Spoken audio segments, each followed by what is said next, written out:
Okay, folks, it is 9 o'clock Sunday night. Shall we do this? Let's see if I can find the bright button. And we are going. Hello, folks. It is me. We've got Dave and we've got Jace. And it's him. We are the three amigos. We are back from Salute. Woohoo! Yeah. Yep. We've just about recovered. Would that be fair to say? Yeah, just about. No. Still a little bit dead. I fed them toad in the hole. I've recovered from Salute. The jet lag is still... No, mate, I'm still jet lagged. I think tomorrow is still going to... I mean, it was clearly based on the messages I was sending you at 4 o'clock this morning because I was still awake. Yep. I'm just on American time, folks. Just clearly on American time. Yeah, okay. Comments are coming in. Let me refresh that chat so I can get those. How are you, folks? I see lots of people. Oh my God, how many we got watching off the top? Straight 100 off you waiting for us. Now, James. Yeah. I met James yesterday. Tam's in the chat. Yeah, Tam's in the chat. Sundancer, Reinvented Wargaming, MDJ Red, Az Drummond, hello buddy, and Norman Rowe. B Mozzers. Quick, add up to questions of flying. I think, B Mozzer, you're right on that number there. I think it was 2,790 hardback, physical copies. So, woohoo! Look at that! You have to learn to sign with your right hand as well. Yeah. Actually, I can. Oh, there you go. I'm ambidextrous, which is lucky. Yeah. My love life would take a massive crash. Oh, possibly, yeah. It's Sunday night. I can get away with this sort of stuff. I can't get away with it on normal, but this is my show. Yeah, everyone knows what they're in for when they come here. Yep. Right, we've been to Salute. We have had a cracking time. Yeah, it was exhausting. If any of you have seen the video on my Facebook page of me collapsing literally at the end of the outro, yeah, you know it's been an exhausting time. But I've got a load of photos. We've not done this before, so we're going to have to step through it. But hopefully we're going to take you through some of the tables. I don't want to show you all the tables, or you're not going to watch my vid. Yeah. Yeah. I'm just going to call out... Cat Swift said it. Or is it the Three Stooges? The Three Stooges. Oh, don't. And James suggests it's the Palm Tree Amigos. It hasn't even started and we've gone downhill. It's awesome. It's Sunday night. We have had, to be truthful, we've had a pretty manic 3 weeks, haven't we? Yeah, we have. It's been all of us. I mean, Jace has been by our side. He's been our UK oppo while we've been in the States. Yep. He's picked up soon as we've come back. You know what I mean? And all the help has been incredibly welcomed. Yes, it has. Anytime? Yep. No, don't say that, dude. Not anytime. Not anytime. Anytime. Cool. Yeah, but it has been a hell of an adventure. Yeah. I mean, we had a hell of a launch. We had a mind-numbing week afterwards for me, I think, with just the sheer amount of what I had to do and catch up on and the response to it. It wasn't that. It was just... the prep for Adepticon, the response to all the questions and the comments and the outpouring of love. Yeah, most definitely. Yeah. And there was a lot of outpouring of love from you folks. Yeah. Is it possible to buy the book after Kickstarter? Yeah, it should be, mate. But Kickstarter is our focus because that's what gets us our pages. Yep. Yeah, and it's still looking like we're running, I can't say we've caught up a stretch goal. We may have caught up a few pages. We're getting closer, but yeah. You know what I mean? But we need to keep pushing, otherwise we're going to end up short. So we're still, our focus is the Kickstarter. Yep. Yeah, Marksman Gaming, hello buddy, good chatting to you too. Obviously we had Adepticon, which was for us too. Amazing! Yeah, it was fantastic. What a con. Yeah. Yeah, and fatiguing beyond belief, but... exhausting, but yeah. But running on happy adrenaline. Oh yeah, the best kind of adrenaline. Yeah, you see exhausted people all over, but they're exhausted because they don't want to go to sleep. Yes. That's it, isn't it? Yeah, there's just so much to do, so many people to talk to, and a lot of fun to be had. So. Thank you, Richard. Yeah, it has been mad. And then obviously got back Tuesday. I had a bit of a rough flight, as you know. Dave flew in the Friday. By the time I picked myself up, and we were straight back down to Salute. Yep. Yeah, I met you guys there. Met you guys at London. Yeah. And, we had a bit of a rough drive down, didn't we? It seemed to take it forever. Yeah. But the best thing about Friday was, night before Salute, we're driving down in constant conference with Dave, even though he's out being schmoozed by... the WI guys. Posh dinners, you know what I mean? Swanky dinners. Yeah, he's like, dinners. Well, we're stopping at a cafe. WI guys are taking me out to dinner, and we're in Burger King at a service station. M1 motorway services, and we're like, oh, take me out to this fancy... It's all about timing, guys. It's all about timing. This fancy Italian place, and we're like, oh, we're enjoying our Burger King and Subway and what have you. And we're ringing, and we realised that we're getting close to last orders. Yep. As we're driving down, we sat on the M25 car park, as its name. Sat there, and we're like, oh god, we're getting closer and closer to And then Dave says, "What do you want, guys?" Yeah. It was like, Pint pint. and a short. Yep. I'll get 2 in just in case it's closed when we get there. I was like, right up. Yeah. The pint didn't last long. I don't think we even switched tables before it had gone. The irony was, we got there and we literally, the first thing we did was power up the laptop because we hit stretch goal Yep. like On the way 5 down, minutes yeah. or 10 minutes before, Yep. or a short period, very short Yeah, it wasn't period. long. It wasn't long before we He was landed. out with the WI guy, so he's like, Mel, can you do the update from your phone? And I'm like, well, we're almost there now, and this sort of thing. And he's like, all right, I'll get the laptop. So we're sitting in the Salute bar, with the hotel where all the traders sort of stayed the night before. The Premier Inn. Yeah. And what do you call it? Don't give out the locum. Oh, dude, like... No, you never talk about No, hotel. apparently there are like 4 of them around there. Is there? Yeah, there Right. is, yeah. So There as you long go. as you don't mention the exact one. Roll the dice. But one of the Premier Inn, take your pick. And we decamped to the dining room so we can get some peace and quiet. Open the question doc. Kat, give me a minute. I'll open the question doc in a minute. No worries. Yeah. Let's have some chats first. So obviously, we get down there. We've got this, and then we hit Salute, and Salute was just a busy day. Busy day pushing the Kickstarter, and also a busy day. Sort of me doing my thing. Tables, terrain. Yeah. Photos, video. 16 miles. 16 miles is amazing. 16 miles. Yeah, it's no wonder my feet are still hurting, and I think my shoes are dead. Yeah. Now, To be honest, apologies I've got a hole for in it. anyone who was walking past the Warlord stand at about 4:50 when I was taking my socks off and I had my bare feet in the air waving about. Is that why people were collapsing? Yeah. Oh, I get That's it why now. the whole side of that hall just sort of emptied. Yeah, for sure. And it was like, oh, God, it's gone busy this side of the hall for some reason. I cleared the car park outside the Premier Inn instead. Yeah, the WI guys. Changed my Jimmy's sock saying in the boot. Women's Institute. Yeah, he was out with the Yeah, Women's but- Institute. That's what they're going to get called from now on. Oh, no. Oh, that's going to stick. War Games Illustrated. War Games Illustrated. Oh, people are pledging By and all- doing wonderful things. Thank you, Well, guys. comrades. Right, okay, the question doc is open. You can ask general terrain questions, but what I'd like to say is we'll pick those up at the end, when the lads can slope off and I can sort of do my thing. Yep. Yeah. 2 sorts of questions we're taking, is mainly Salute and if there are any, obviously, backers Salute or and people, book. and Kickstarter questions. If you've got any questions, we'll answer those. So, link down below, you can, all you got to do is just simply say what platform you're on, what your username is so we can shout you out, and what your question is. Okay, so links down below to the Google Doc. You can go do that. You don't need to be logged in. Now, on top of that, just before that, there's a link to a little thing called a Kickstarter. For this little project of mine. Now, on the slightest chance that some of you aren't actually backers, It's unlikely, but but anyway, keep going. I mean, you got to be brave to admit you're not a backer. For sure, you don't want to be ostracized. You don't want to be ostracized. It's part of the cool club. Yeah. But if you want to back by James. Kickstarter, there are 4 methods in which you can pay when the time comes on Sunday. Cool. Next Sunday, you've got a debit card, providing it's got like Visa or MasterCard on it. Yep. Debit card's fine. Credit card, obviously. Prepaid credit card. Yep. Or the best way is Google Pay. Because everybody loves Google Pay. Alternatively, send me a big Yeah. box, of mini eggs. It's like PayPal. And I'll post you a copy. Don't say that. You got quite a few. Actually, You the shouldn't amount say of that. mini eggs. Yeah. You shouldn't say you got some mini eggs at Salute yesterday, and that you don't want to fall into the trap of your whatchamacallit bars. Oh, Adepticon. 116 whatchamacallit 100. bars. I was throwing them around. They were I had one box, a retail box. Yeah, that one bloke bought me. Yeah, and it was my baggage allowance alone. Yep. It was like 10 kilos of calories. Yep. Awesome. Right. James is there. Right. It's Mel Nova. Hi, Kat. This is Hi, amazing. Jez.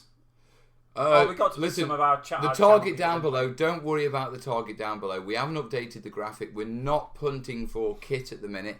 We're punting for Kickstarters. Yep. So don't worry about the target. We still have a target for Kickstarter. And if you want to be more specific, we're punting for 176 pages. Yep. Yeah. That's what we're punting for. Now we are on. Almost 121, just short. 3,296 backers. Yeah. Or partners, teammates. Teammates. Yeah, Teammates. let's get rid of the backers for this week. Supporters. Let's No, get rid of I backers this week. don't Teammates. like the term. What do you Let's call it? get rid of it this week. I mean, you were talking about it last night, weren't we? Yeah, Yes. well, at 4 in the morning. At right? 4 in the Yeah. morning. I saw it when I got up at 10:30 in the morning. But I don't like the idea of calling it backers. No, teammates, I agree. Yeah, because teammates step forward for you. They put their money where their mouth is. They believe in you, and they make it happen. Well, you're in a very strange position in any industry or community because you are part of a community. Yeah. And everybody is an equal part of that community. Yeah, Mel does a lot of things, and we focus and gather around Mel as a focal hub, but we're all part of the same community. And so we're all teammates, we're all community members, we're all neighbours. Yep. Doesn't matter where we are. So we're all teammates on the Kickstarter. We certainly are. We're making something very special anyway. James. Right, B Mozza is shouting us out what's up with our figures. Yeah, B Mozza gives a massive shout out, when we hit, what was the number? We are 4 backers off 3,300. Yep. That'd be great. Oh, 3 backers now. 3 backers. Oh, here we go. We know this right. 3 teammates. 3 teammates. 3 teammates. That's all we need. 3 teammates. Yeah. And I'm going to get a little sticker and put it on my computer a bit. Tipex. Put it where the backers is. Put it on top of the backers where that is. Yep. Yeah, have it on a piece of string attached to your mouse so that when you scroll up and down, the piece of paper goes up and down with it. That sounds complicated. Yeah. But I will just answer another question there, James. We didn't eat all the mini eggs yesterday. No, there's no way. We'd be in diabetic coma. Yeah, we ate 2 bags, I think, between us, didn't we? We just ate 2 bags between us. Hey, Rich. Right, okay. You're a terrainiac and not eating chocolate? Then what? To be truthful, I'm a bit chocolated out.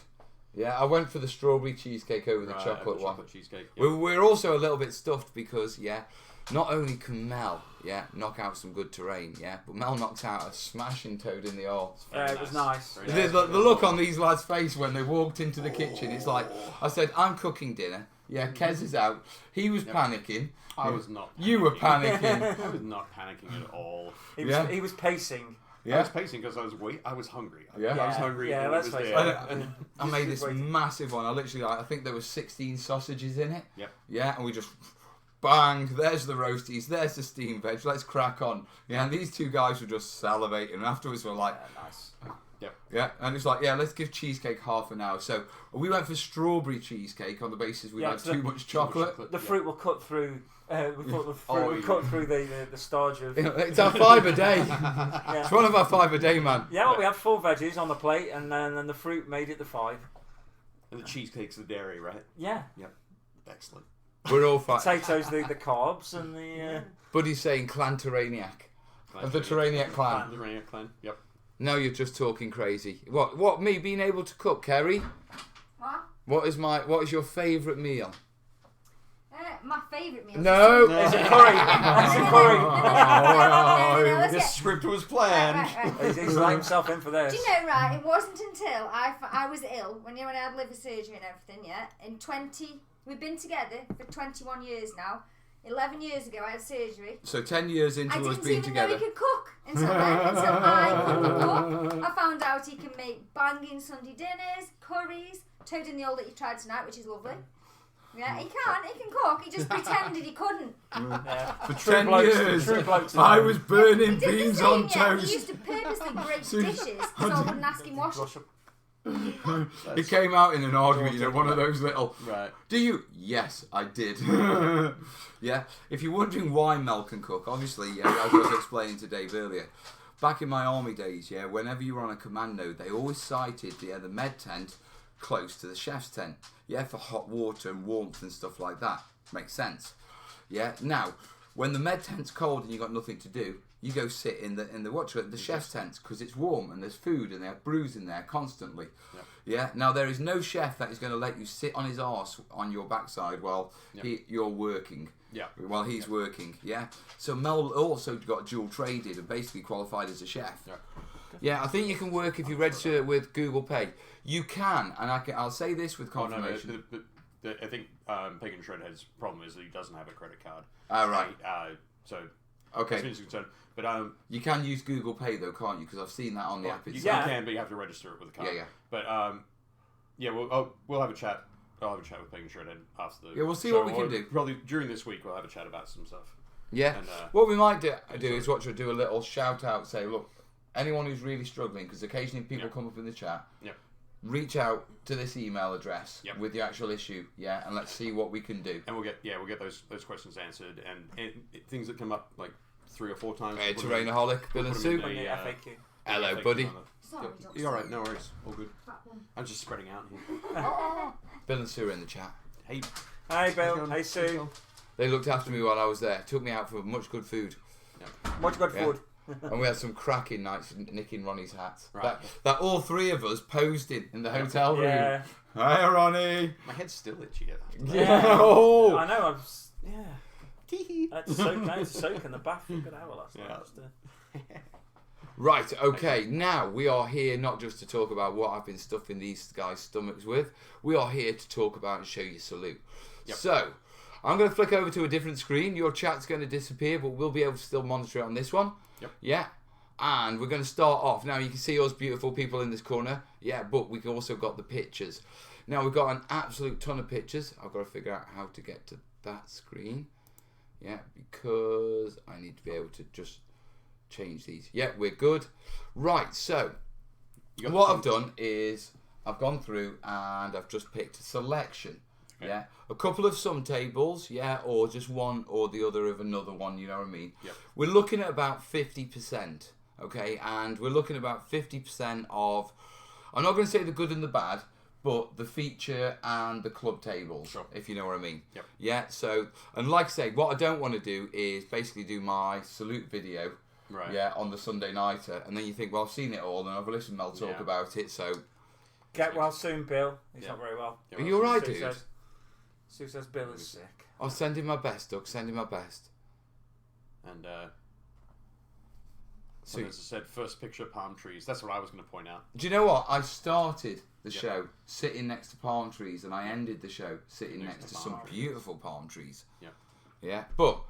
palm trees have just become a curse and bane, haven't they? Yeah. Right, so. Right, first table off then. This was... oh, okay. Pagan Shredhead said he's sorted it out, so... nice one. Cool. Good job. Yeah. First table, there were a couple of features on this, but I wanted to highlight this one.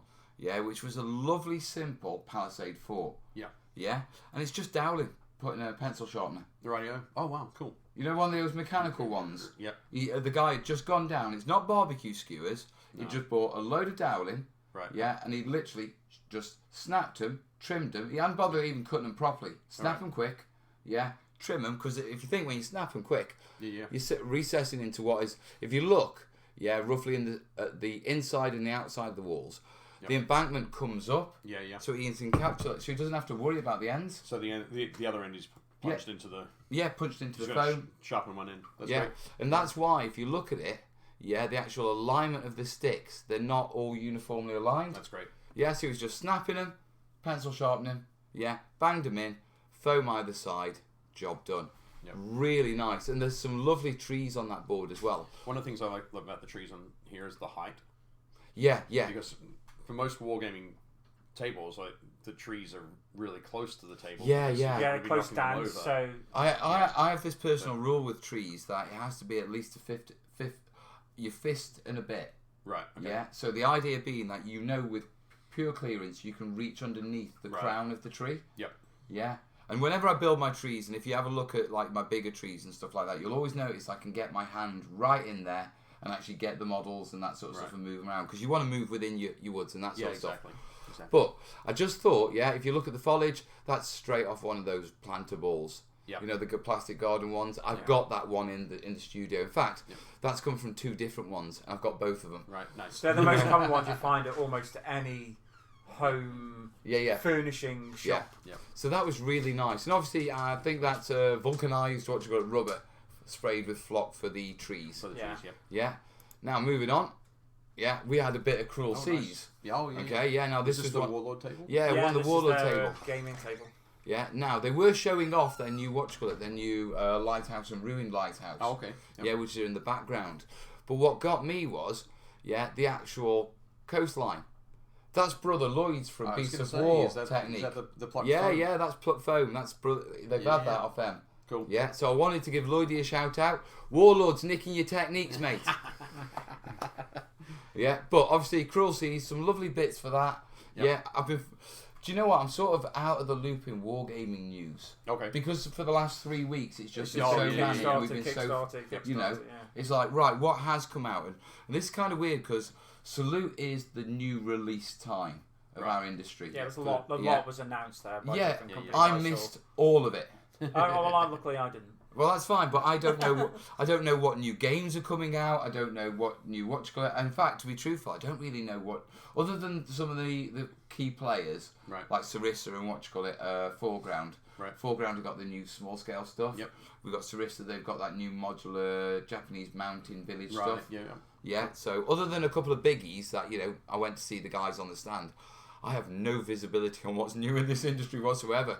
Warlords, they've got their new cross between what's it called? What's their pike and shot? Is it what's their they've got a couple. They've got a new fantasy game out. What? Black Powder. Black Powder and Cruel Seas is their new game coming towards the end of the year. Black Seas. Black Seas. Yeah. Yeah, Black Seas. The Age of Sail stuff. Yep. And that was that. You mean that one? That one. Yeah, Mel's got skills. Yeah, this is a new one that's coming out. Yep. Yeah, and obviously it's basically Black Powder meets Cruel Seas. Yeah. Yeah, and they're lovely ships. From everyone was enjoying it, from what I could tell. Yeah, it seemed pretty nice. What I really liked, do those islands look familiar to you? Those little sandbanks down there. Yeah, they are familiar because they did copy my tutorial for those. Nice. Yeah, I was like, because I went along and one of them had got a rock on exactly, and I'm like, I know where that's come from. Yeah, it's even the shape of mine. Right. Yeah. What I'm really chuffed with is, if you notice, even though the small pieces built up with what is sand on the top, no warping, so they followed that tutorial perfectly. Nice. Yep. Yeah, which is a problem with low profile, thin things. It's always a problem with islands and stuff like that for these naval games, because you can notice warping on these really definitely. quickly. Because if you're playing on a mat, or if you're playing on even a slightly textured ocean surface, there's nothing to hide it. Exactly. It's not like you're putting it on teddy bear fur or anything. Yeah, exactly. So moving quickly onwards. Yep. Yeah.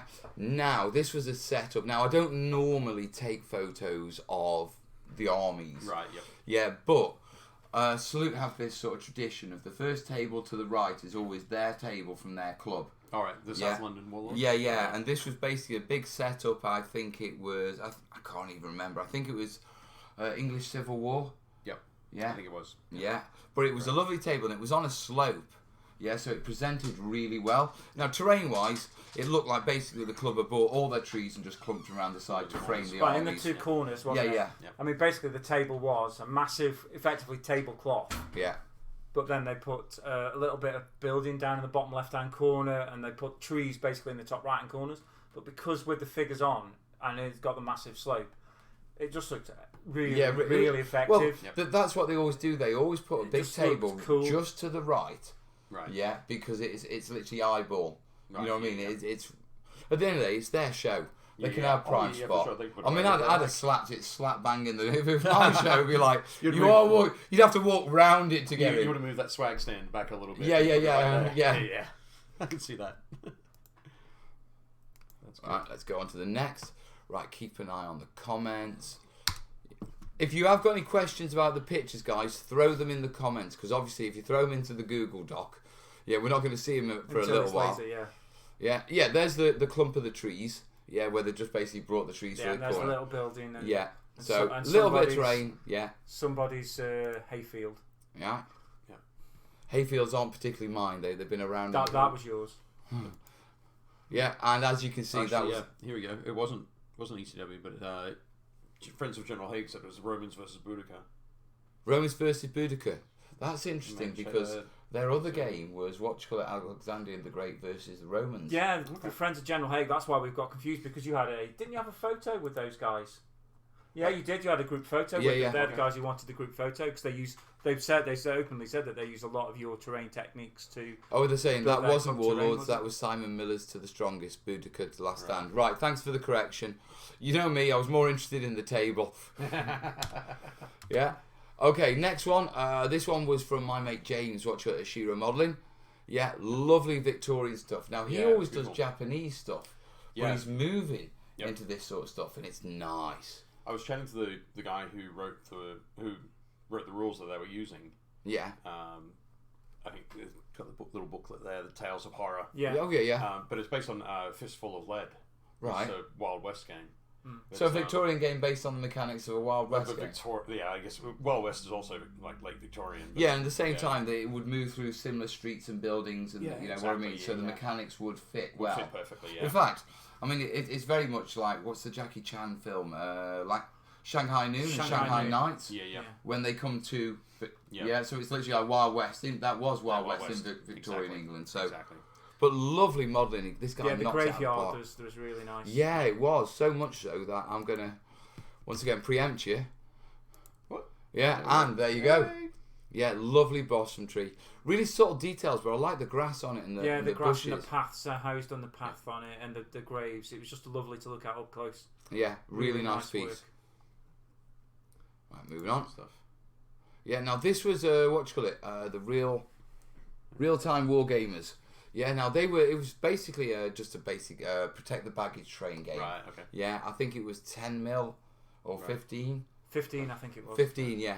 But watch that. I really liked it because I just liked the colours and what they'd done with the large terrain pieces.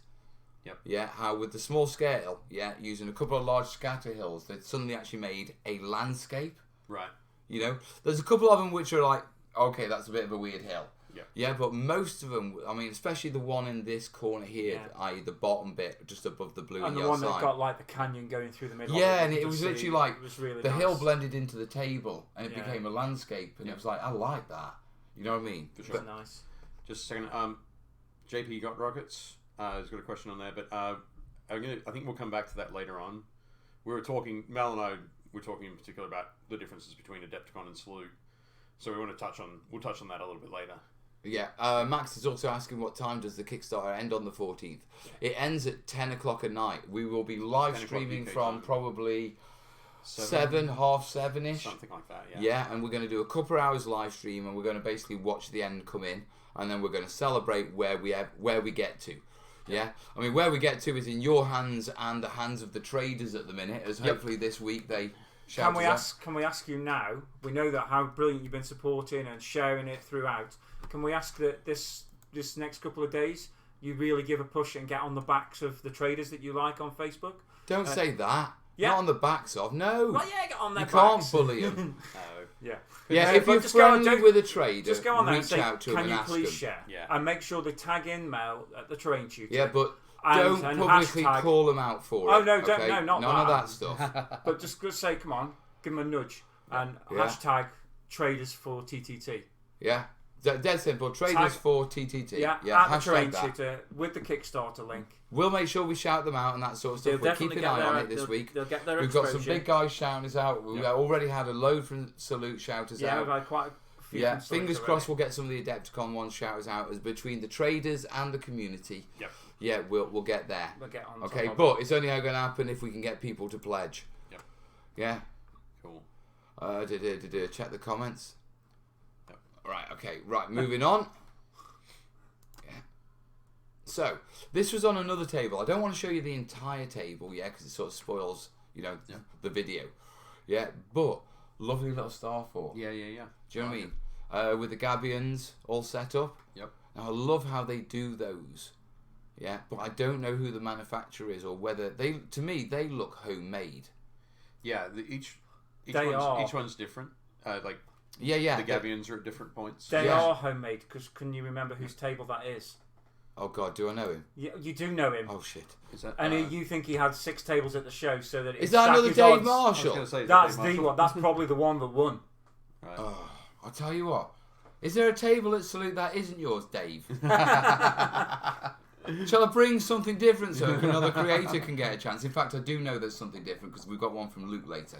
Right, cool. Yeah, but Dave, stop it. No, you're supposed to give other people chances. No, have a great time. Keep making look at him. Making awesome terrain. He does do. In fact, he does. Saying that, I've got a load of pictures of one of his tables I fell in love with further on. Sure. So he does make amazing terrain. Yeah, but I do love that arrangement. Yeah.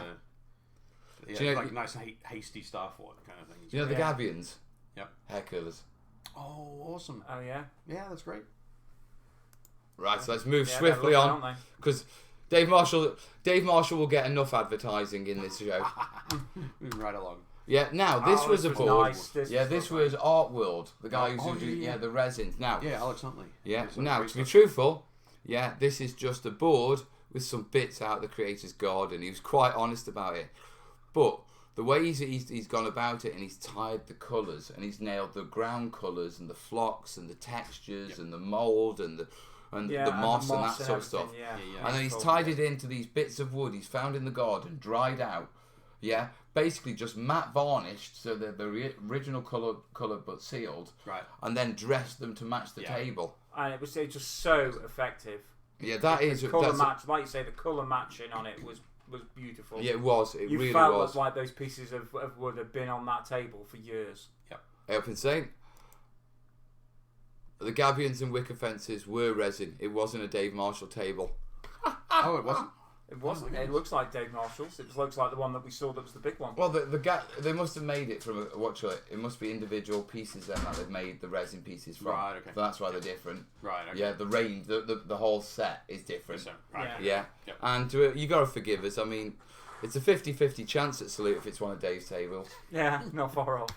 It looks like the one that Yeah. was his. Now this is going in down deep, okay?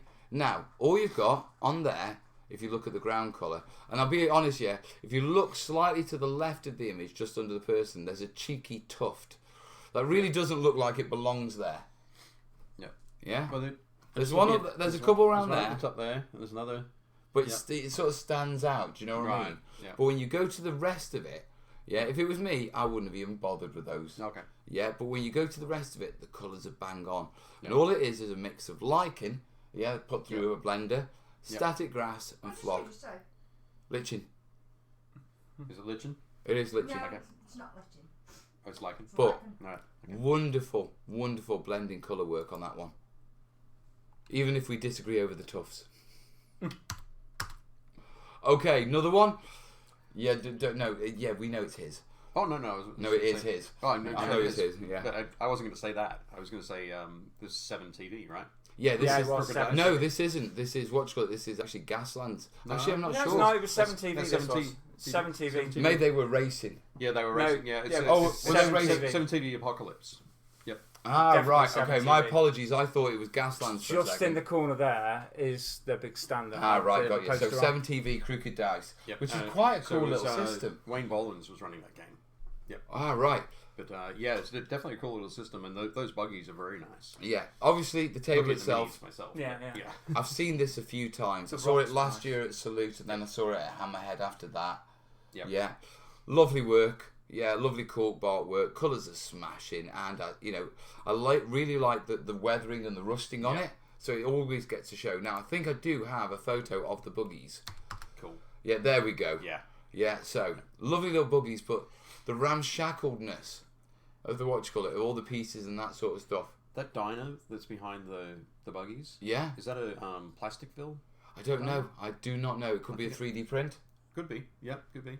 Dave does a lot of Dave doesn't build many scratch buildings. He'll Oh, do okay. a lot with tables and integrating resin pieces and custom pieces. Okay. But you've got to realise the guy's prolific. Yeah. Yeah, sure. he does do scratch builds. I mean, I've watched him build them, and it is brickwork and that sort of stuff. But with things like that, if there's a resin piece and he's doing it for a commission, quite often it's like, I can build it, or you can buy that and I can paint it and tie it in. Yeah, I'm pretty sure it is something like plastic build. My buddy Joey has one that he uses for his. This is not a test.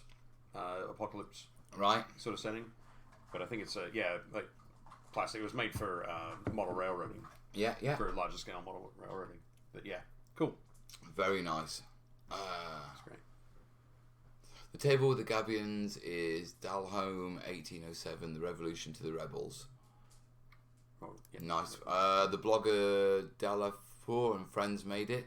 No idea who the friends. Oh, that's all right, no worries. But thanks for the update. We do this every show because I just look at the terrain, yeah, and I'll just rely on you guys to basically correct it. In fact, I'm going to start saying whose table it is and just wait for someone in the comments to say Fantastic. this one's this. Yep. Okay, yeah, a little cheeky Watch Up Logan's Run sign there. Yeah, I like that. So it's just it's character. You know what I mean? Yep, for sure. There were a few little homemade posters like that on a few of the tables, which are just really nice. Yeah. Jimmy, no, that is not the diner where Mel cooks dodgy food. I do not cook dodgy food. Yeah, okay. This one, I like this one. This was cool. Yeah, this was just a home brew. But absolutely everything there, is from a charity shop repurposed. Oh, right, wow. It's either from a pound, I think he said either Poundland or charity shop. Yeah.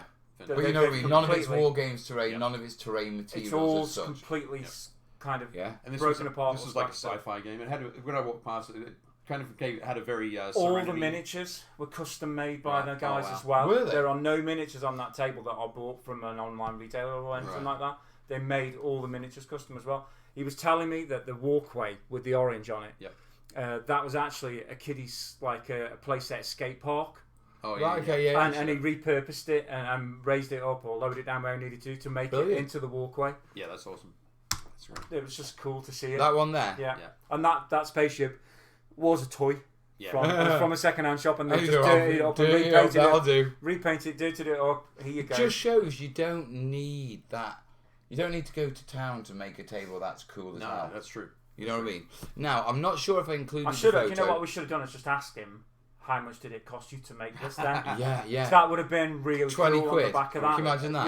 Yeah. 20 quid plus some acrylic paints. For a good 4x4 table. Now, I'm not sure if I've got a photo on the live stream of this one, but if you look to the building that's on the right, underneath our thumbnail, and if you look to the profile of the crenulations at the top, do you recognise them? Oh yeah. Oh yeah. The floor mats. Yeah, they're carpet tiles. But what they are, what he told us they were actually taken from the floor of basically a knackered van. Yeah, and so they made buildings out of the floor of a knackered van, and use them so they got like crenulations at the top. I was just like, oh, that is genius. They were old guys as well. They were old school. There it is, guys. Yep. And if you look at it like that, you can clearly see, they've literally the jigsaw shape at the top. Yeah. You can see they fit together. Yeah. And then he's put what looks like a bit of some other toy kit on the top. But it was just a lovely table of just like it's just quirky, the ingenuity. Yeah. It's just watching junk be made into to fantasticness. Right. So cool. Okay, this was another table. I see the pointy square. What's that? The tricorns. Yeah. Tricorn hats. Yeah. But it was just a nice table. Yeah, it was quite big on this one. It was a mixture. It had a good mixture of models and terrain, which makes a nice looking table. Sometimes they can go heavy one way or heavy the other. Yeah. Yeah, and this one was really nice. I like the little modular river. Dead simple. But it was that.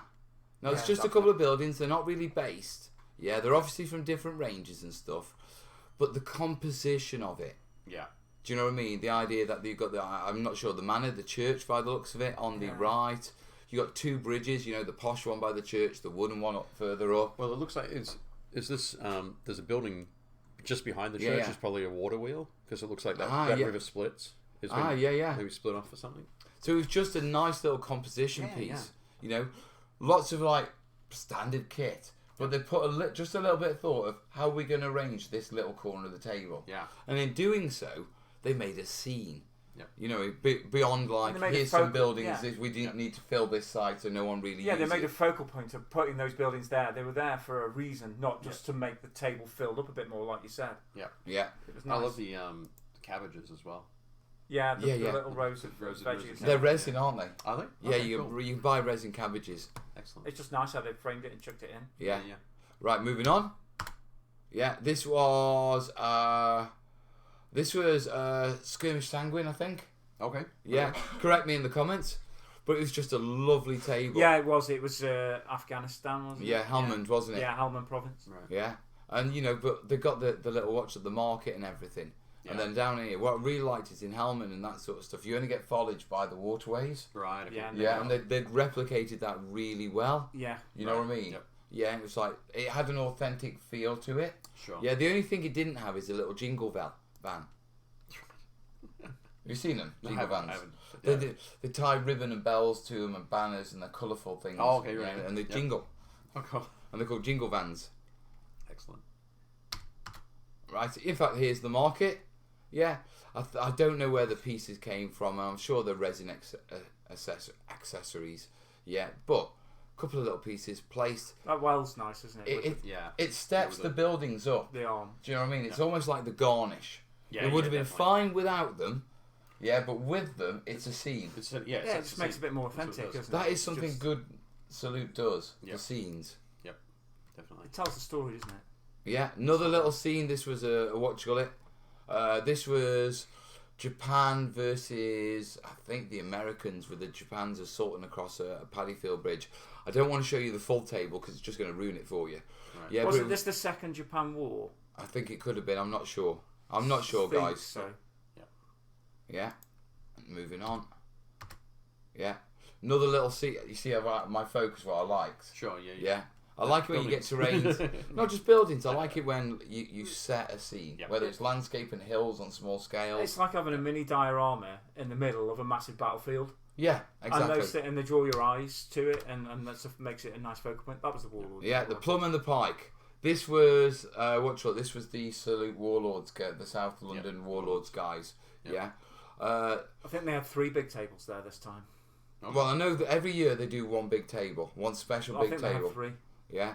I think there's one the other side, or just before this one, and there was one. But this one was Romans versus Alexander the Great. Yeah, Right. what would have happened if Oh, they'd so ever like- met, Like type thing. Yeah. Okay. Imperial Romans against. Yeah. Bricks, right. Nice little Roman fort there. Moving on.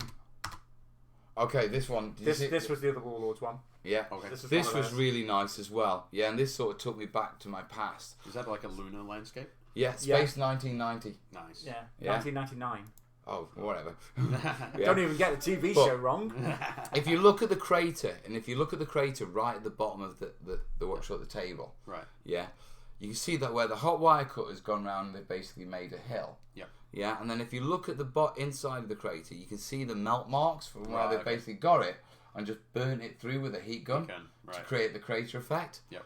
They must have knocked those out in no time. Right. Absolutely, But they really were- quick, really effective, bang, straight on. And sitting nice on that table as well. Yeah. Yeah, they're great on that map. Yeah. On the map.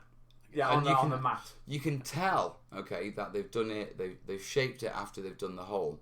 Because if you look at the lip of the craters, you can see where the edge has got melted into a curled a sharp little bit, point yeah. and curled. Yep. Yeah, really nice, guys. Yeah, it was. I Yeah, love that. yeah, Yeah, That's great. The base, if you like. yeah. The Moonbase Alpha, that's it. Yeah. We're getting into wargaming, but can't choose the theme. So many good themes to choose from. Welcome to wargaming, buddy. Yeah. You wait till Yeah. you figure out, once you pick your theme, how many scales there are for it. Yeah. How many games there are for it? Yep. Oh, But welcome. Welcome. Yeah. I would have thought there'd be more Star Wars Legion stuff on the tables to look at. Most of the tables are bought by clubs, so it's what the clubs want to bring, isn't it? Yeah. Yeah. Salute doesn't really have a say on what they bring. Yeah, yeah. It's purely what they want to work on. And Oh. there were some cool ones there. John's telling me, no, it's UFO from the 1970s. Dude, I was a kid at the time. I just remember it was lovely. But lovely little moon base there. Yeah. And then, do you remember those? No. They were the spaceships from, because they had rockets stuck to the front of them. Okay. Yeah. And those long noses, and they used to fire them off, and they were like on the cinema effects. It was literally like a firework. All right, traveling on a screen. Yeah. You can see the string. Yeah. Traveling on. Yeah. Excellent. Hi, Alex. Welcome from the Netherlands. Hello, buddy. Yeah, so another little piece that's really nice. Yeah. I like that about Salute. You see quirky stuff, and people take it a tangent. Yeah. You know what I mean? My favourite table was a quirky table. Yeah. And here it is. Here we are. Yeah. This is Jace's favourite. Okay. This was Back to the Future. Yep. And obviously, our thumbnails is obscuring 1/3 of the table.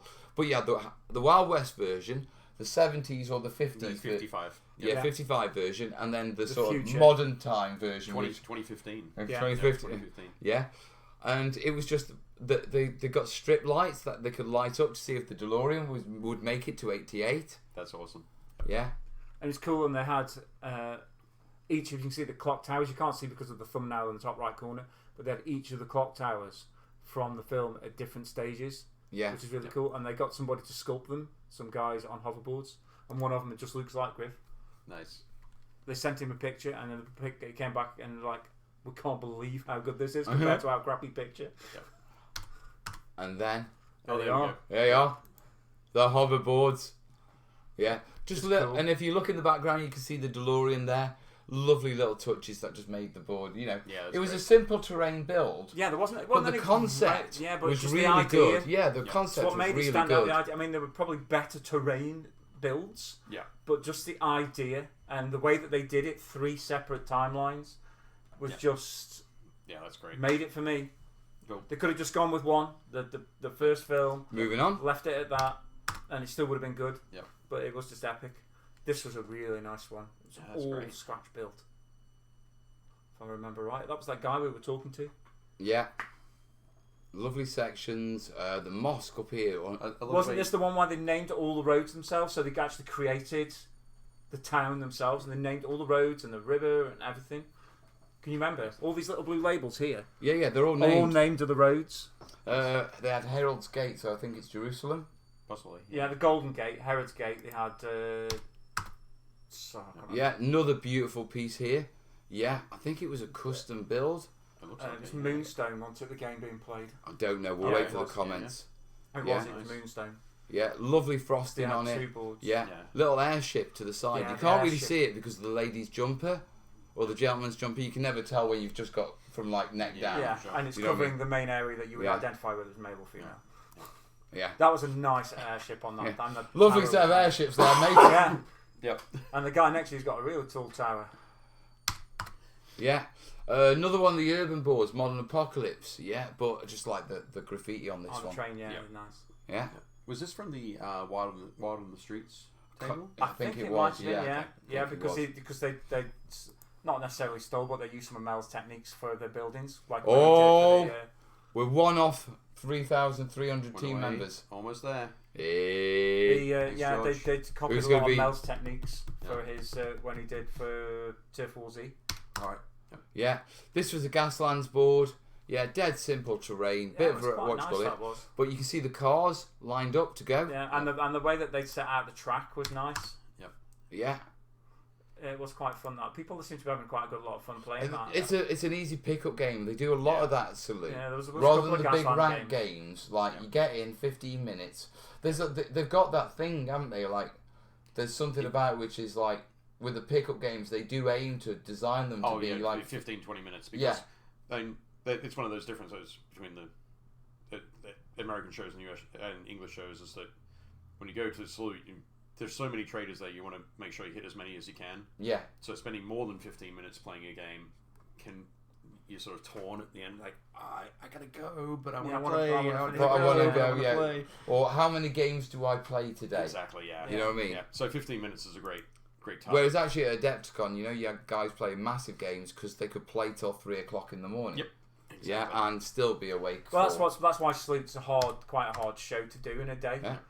Well, especially when you're like us and filming it, because we didn't really get to see anything of the show as a show. No, Yep. just tables and Look, tray. it just as happened where we were set up, Dice Shopper Online, so that's where I bought my presents for I family did. from. I bought nothing from Salute. The year before, I bought a box of Legion in the last 5 minutes, and I ran out of Salute, shouting mistakes were made. Yeah. The year before, in the last 5 minutes, I bought a £5 tub of Masters brush soap. Right. Because I went to the stand and I want to buy something, and I saw it. It's like I need some of that. Yep. Yeah, I've run out. And I'll tell you what, you've got to use Masters brush soap a long time to run out of it. Cool. Yeah. Oh, Tam's saying in the comments that the Jerusalem game was Fate of a Nation. Ah, which that is was the, it, yeah. The Battlefront. That was variation on yeah. Flames of War.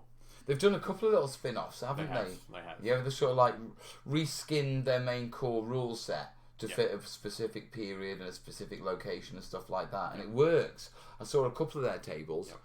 This one is Foreground, Yep. and it's showing off not only their new game. What was it called? World War Zero. World War Zero. So it's 7 Years War. Yeah, but it also showed their little 6mm houses. Yeah, how cool are they? Yeah, And honestly, and so much going on across the whole show, but the thing that grabbed my attention as I was walking past most was those 3 buildings. Yeah. in the middle of that. It's nice that they've just chucked that bit of gravel down just underneath it, just to make it separate from the green. It's something easy. I mean, it's just a battle mat and a bit of flock, some of that flock mix. But the buildings themselves, for the porches and the planking on the porches, it just makes it stand out. It's just nice.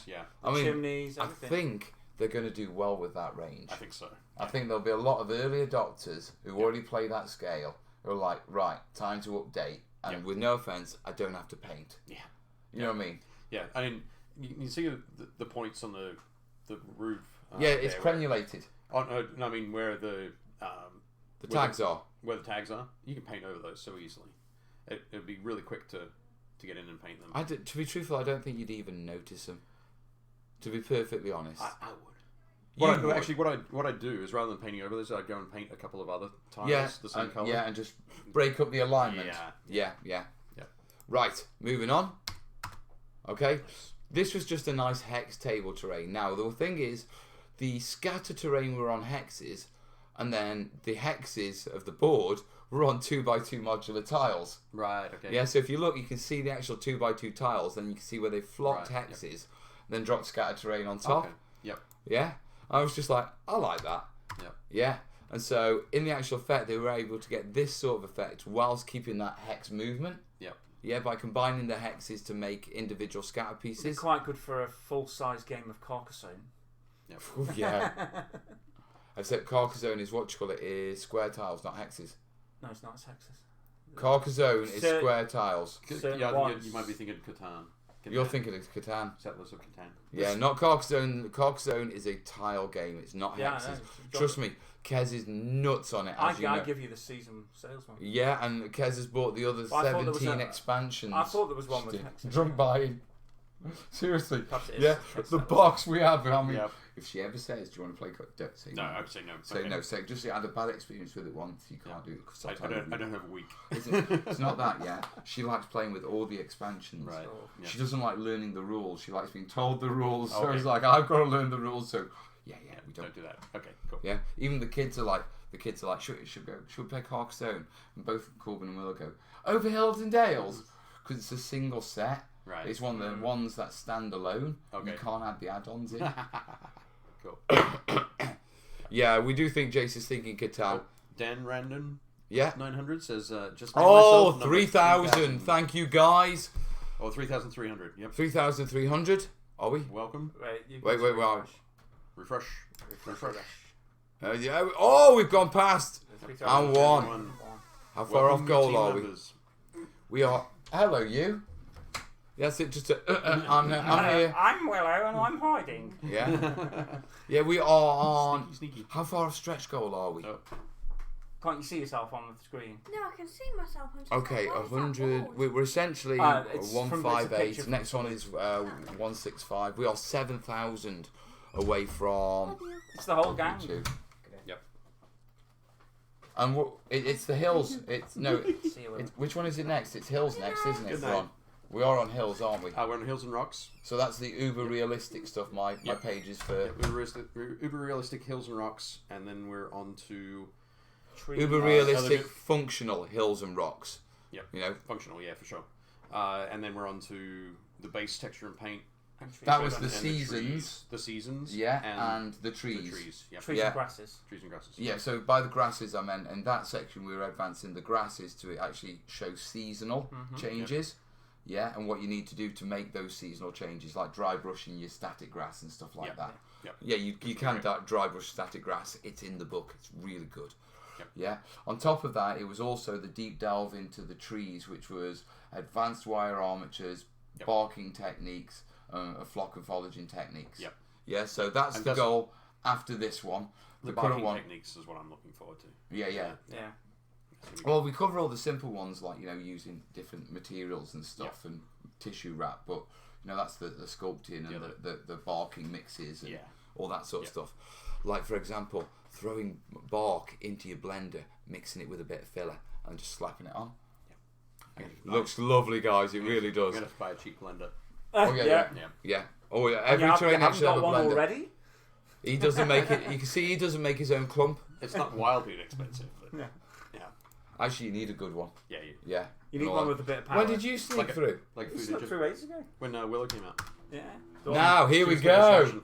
Yeah, this is the second favourite for me. Yeah, Oh, it's most just definitely. a good idea. I love the film. Absolutely love the film. It's one of my favourite films. This was Jersey Wargamers, the Wargaming Club. They brought a game based on Flash Gordon.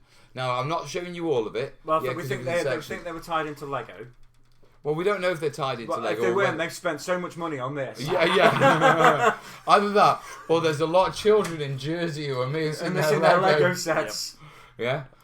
I don't want to show you all the photos. Yeah, but I did spot that. Yeah, that's shit. great. On the back, it was such a clever idea. Yeah. You see, I like it's without showing the photos. They've done similar again to the Back to the Future. They're giving you that one bit that you just got the picture of. They'd actually given you 3 places to enjoy and explore. You'll have to wait for the vid for that one, guys. Yeah, it was just so cool. Yeah. I've forgotten the guy's name. It's Mia's Miniatures. Mia's Miniatures. Yep. Yeah.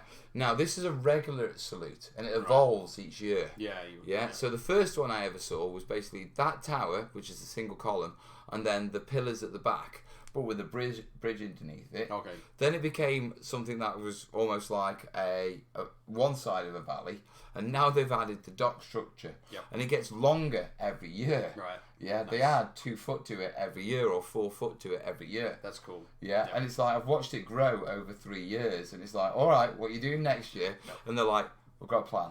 last year was the underground, wasn't it? Because they had they had the underground as a separate table.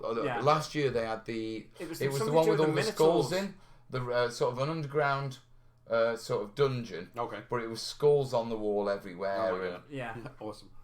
And this one was. They had something to do with minotaurs or something. The thing I loved on this one was the whale. The whale, Yeah. So you see that there's the crane. wheel, the crane, and it's lifting up a whale carcass. Yeah, that was beautiful because it was cut open and it just looked. Yeah, looked fantastic. Yeah, it looked really effective. Yeah. People are asking, did they use Crackle? Oh, Crackle. Yeah. Big shout out to Luke APS. Beautiful table, mate. This was there for Mortal Gods. Yep. Andy Hobday's game. So that was new at the show. That was Yeah. Lovely trees, cool. lovely groundwork, love the colours. Yeah. Yeah, the teal he's got on those, what you call it? On the waters. Yeah, the teal and turquoise, absolutely beautiful. Yeah. Yeah, and obviously Woodland Scenics rocks.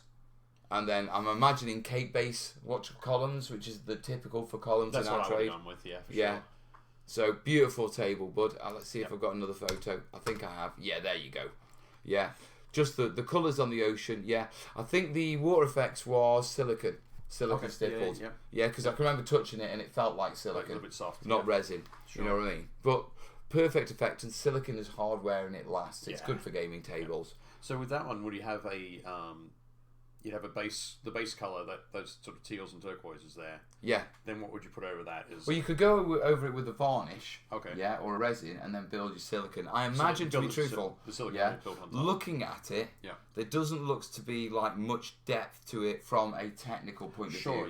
Yeah. So my gut feeling is smear of silicon. Yep. Yeah, bit of a stipple. Right. Then, as it's curing, come in with what you call it, perhaps a lighter what you call it, silicon, Oh, mix a little bit of white in, Right. and then relayer on for the edges. Okay, great. Yeah, I mean, Luke is is quite often about quick techniques.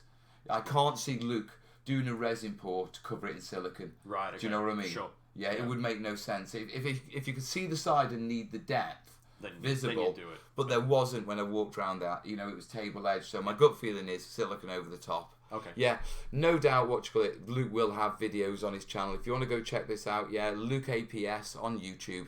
Go check him out. And he also sells flocks and foliages and does all sorts of wonderful things. So massive shout out. Beautiful table look. Beautiful table, bud. Yep. Right, moving quickly on because we've got quite a few to go through and we are already streaming for just over an hour. Yeah. That's nice. I missed that one. This was Wild on West Exodus. Yeah. Now this is one of the situations that I was talking with Ben about. Yeah. Where you get traders who have wonderful dioramas. Yeah. But because their stands are so busy, you don't see it till the end of the it, day. yeah. And I have this mad rush round at the end of the day in the last half hour where I have to re-walk the entire hall. Yep. Yeah, checking the traders to make sure I haven't walked past something like this. Yep. Yeah. Now they did have they do like these 2x2s or 3x3s. I think it's they had a couple more. Yeah, and last year I only saw them in like the last 7 minutes. Right, because there wasn't a line of people. All there was. around It was the just stand. the stand was packed, and obviously, you know, you can see the tables because there's space. Yeah. Yeah, but I mean, you know how packed those stands get. Oh yeah. Yeah. Yeah. But I spotted these, and it was like I made a point of going out and looking at them. More pics obviously coming on the video, guys. Yep. Yeah. This is actually my build. I posted a pic on the webpage. You've just copied it. Okay. All right. If you say so, buddy. Right. Right. Another one of their pieces. Yep. Yeah. Lovely rock work. Simple foam carve, but once again, hidden on the stand till the last minute. Right. Yep. Right. Moving on. Here we go. One of my favourite tables of the show. Yeah. Cool. Credit off to him. It is a Dave Marshall table. Yep. Yeah. Colours were beautiful. The foliage was beautiful. And he just does good stuff. Yep. He really does. Yeah. Let's see if I've got some close-ups. There you go. You can always tell Dave Marshall's work, yeah, from the colours. Right. He used System 7 paints. Okay. They're earth tone colours. Yeah, and I've got to the stage now where I can spot his terrain. Right. Yeah, because just of by those- his paint range. those colours. Right. Yeah, and certain things about his boards and stuff Yeah. like that. Yeah, but I can literally that's Dave's work. That's Dave's work. Yeah. Yeah, I love the little dugout defences here. Yeah. Yeah, that is sort of set up to sort of assault the castle that I've hidden off the corner there. I wouldn't have seen its rocks again, the foliage, yeah, mixed ground. He does this thing with his with teddy bear fur. Yeah, it's really good. I've tried it and it comes out great. So I've nicked. Well, I've not nicked it because I claim it's his, but he mixes it with filler. Okay. Yeah, and it hardens it, and it makes that mud packed look. Yep. Yeah, and it works really well. Were you talking about that at Adepticon? Yeah. Right, okay, cool. Yeah. One of the things I love about Dave's tables as well is the extra textures you get in there. So you've got the path. Yeah. The rutted pathway. It's not just gravel. Yeah, it's not Yeah, just you can flat. see the roots. You know, that's really good. Yeah, you've got all those extra elements in there. There's depth to it. I see Jez in the ice cream buddy. Dave missed out on his ice cream, because we couldn't find him. It was melting, so Jez had it. Yeah, and with no offence, Jez, watching you eat that ice cream with that beer was comedy gold, man. Excellent. It was like this, just constantly like this. Eat, wipe, eat, wipe. You go for it, buddy. You go for it. Yep. Dave Marshall actually used System 3 paints. Oh. And he gets his ideas from... Alright, okay, yeah, alright. Yeah.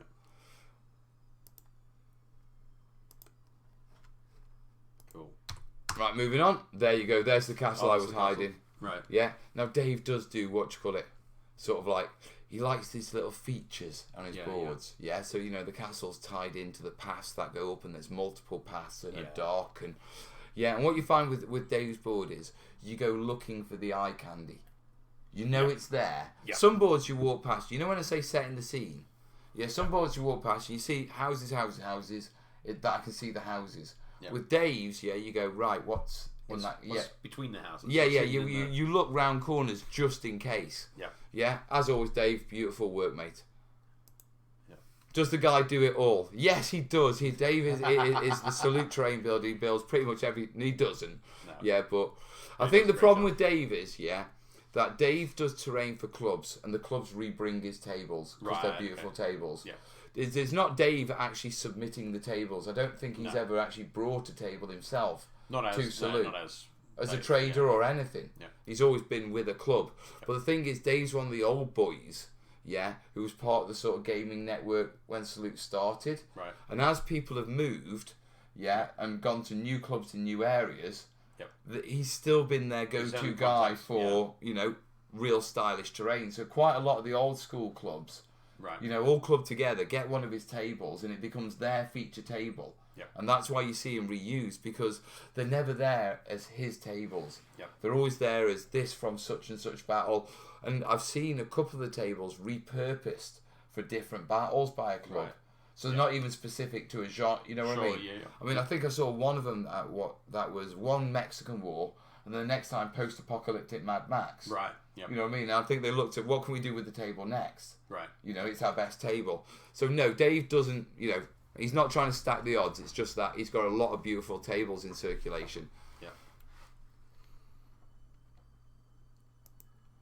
My Monica Louis, calm down, dude. I'm not reading that out.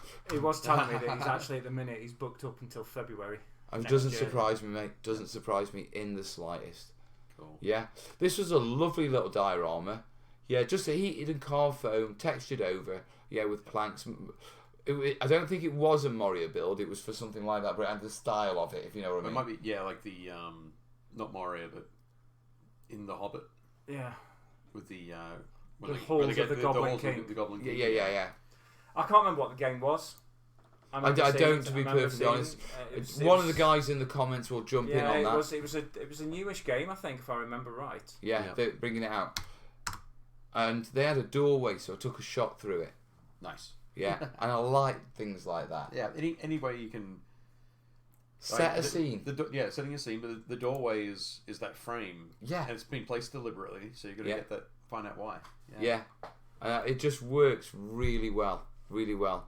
Beards and ice cream are a terrible mix. Yeah, they're a comedy mix, man. Yeah. Another little table. Now, these the planes were on tripods from Poundland, weren't they? This guy was another kind of budget guy. He got the tripods, which was a really nice idea for putting the planes on and stuff, like you say, from Poundland. And the mat that he used, the base mat, was from somewhere like Lidl. Oh, right. And it was like, do you know, one of those table protectors? Right, yep. Yeah. And he sprayed the fields and roads on. Yeah, using cards. And he just did it different angles. Angles. And different paint for the watch just up a piece of card, different angles. And then all the flock and foliage was just loose. So you can just wrap it up and you can put it in a carrier bag at the end. Right. Yeah. It's nice, really. Yeah. Well, I think it's like a really evocative table. Yeah. It didn't need to be anything special because the game was airborne. Yeah. You know what I mean? Was happening up here. Yeah. And so by blending out and keeping it simple on the bottom, it actually enabled the fact that if he'd done those fields in any other way, the planes wouldn't have balanced. Yeah. The loose flock was there so that you could move you could still fit it. Yeah, and if you needed to shove a tripod and afterwards you could just brush it back again. Yeah. So he created a beautiful looking table that was functional but still had detail. Yeah. Yeah, so it was like, that's clever. I like things like that. Yeah, you're right, Tam. The one that looks like from The Hobbit was Thud and Blunder. Thud and Blunder, that was it, the new one, yeah. Yeah. This one, just liked this. I can't remember what the game was. Last Living Souls. Oh, was it like a Resident Evil sort of game? I can't remember what your favourite thing was. The doors. Yeah, I like the way that you could grab the doors and slide them up and down. All right, yep. You know, that's all the like the orange and the green. Yeah, all the orange tops and the green so stick up, so you can just lift them up. Depending on what security level went up, depending on what doors you could open. Okay, and they'd switch them out. Yeah. Okay, nice. Hey, James. Yeah, and they were just some zombies. Bit of an awkward watch-up photo there, but as you can see, if you look really closely at it, yeah, you can see that the walls are cardboard. You know, it's a basic build. And then what they've done is they've dressed it with the old Pegasus Hobbies hexagon kits. Okay, radio. Yeah, and they've just simply fixed those on to bring detail up to the walls, which means you can do the same, guys. Yeah. Your actual build doesn't have to be brilliant. You can dress it and take it up to what we saw before, which we were like, oh, that's nice. What's that process called? Is that greebling? Gribbling. I call it garnishing. Garnishing. Yeah. I was thinking about it from the ILM, the Industrial Light Magic term, putting parts from kits onto flat surfaces to give that texture. Oh, I didn't know that. Yeah, I think they're greeblies. Yeah. Rather than grit. Yeah. Just some watch colour. Now these were scratch built, weren't they? Yeah, but I liked the hedge colours. It was just quirky and full of colours and detail. Yeah, it was just so bright. Yeah, it looked like something from The Hobbit. Yeah, it looks like something you'd expect from. And to be perfectly honest, in all fair dues, it wasn't massively expertly painted, but the guy had taken the courage to go with contrasting colours and make it vibrant, and because he did it, it just paid off. Yeah, the well's nice when you look at that close up. I mean, the top of the well was quite rough and ready, but it looks effective. But well, even the roofs are rough and ready. Really nice. But because he's complemented with so many grounds and flowers and that sort of stuff, it just works. Yeah, it looks lovely. Was that a Burrows and Badgers game? I think it was. Yeah, I mean, it looked. Yeah, it is, isn't it? Yeah, I think it might have been. Cool. Right. Two Fat Lardies. This is their board. Right. I think. Looking at those roads, yeah. This is the one where you ended the. Ended his show video. Ended the show video at that. Yeah. This is all these pictures. I'm not sure if this is Two Fat Lardies board. I'm really struggling now. Yeah. It does look like it, but I can't. No, I'm not sure if it is. The reason being, is if I come down. Can I just get a bit closer? It looks like it with the clump and everything. I'm not sure though, but and the those, road. Those trees don't quite look like the ones he was describing to us. Yeah, they're the resin paddy fields. Yeah. I think it is. I think it is. I think it is. I think it is because that was a big table that he'd got. Yeah. Yeah, it is because these palm trees he was telling us were cocktail sticks. Yeah. And he'd taken the top off of palm trees from like Wearshaw, Chinaland. Yeah. Right. And then he got cocktail sticks to drop them down and make them smaller. Yeah. Put the cocktail sticks through and then just painted them green at the top. Yep. So it is theirs. The reason why I say it is because when I was going through my photos, they're sort of 5 or 6 tables further along. There's a very similar jungle board. Right. And I don't know if it's their collection expanded and Right. they put it on another table, if it's someone else's. And it was like, I got to the end of the photos and I'm like, is this their board? Isn't it? Yep. You know when you have that vague and I'm like... I think when you have the... Because in that collection of palm trees there, it looks like there's a lot of the clump... Lichen, yeah. And I guess that lichen comes in like 4 different colours, 5 Yeah. different colours. So if you've got a lot of it, and you put a lot of it on another table... Yeah, you're gonna have that's that it. connection. Yeah. I mean, let's see if I can... Just in my Watch What Salute footage. Yeah, show the lads. So, this is Dave's stuff coming down here. Yeah, that's that stuff. There was this one. Yep. So I've got these photos. Yeah, that's the one. And I'll tell you what it was. Yeah. I'd taken some photos, I'd gone on taken a couple more boards, and then I'd come back and taken some more photos. Right, okay. Yeah. Yeah, because if you notice, I don't normally take more than a couple photos, and I took a ton of them. Yeah. Yeah, so I've come back with it being a jungle board, and it's like I'm having a few more of these. Yep. In fact, I think I posted this as the Facebook post on the way back. I think you did. Yeah, because it was just lovely. This was done by Two Fat Lardies. Now we've just got about 3 more pictures of this board to go. Yeah. Oh no, this is the board. The one. In between. Yeah, the in between. This one, what you call it? When you look at the overall board, very simple. Yeah. Yeah, but what I really loved about this one was, they set a hell of a scene with the actual town. Oh, this was I do remember. I can't remember the name of it. The guys in the comments will have our back. Don't worry. Yeah.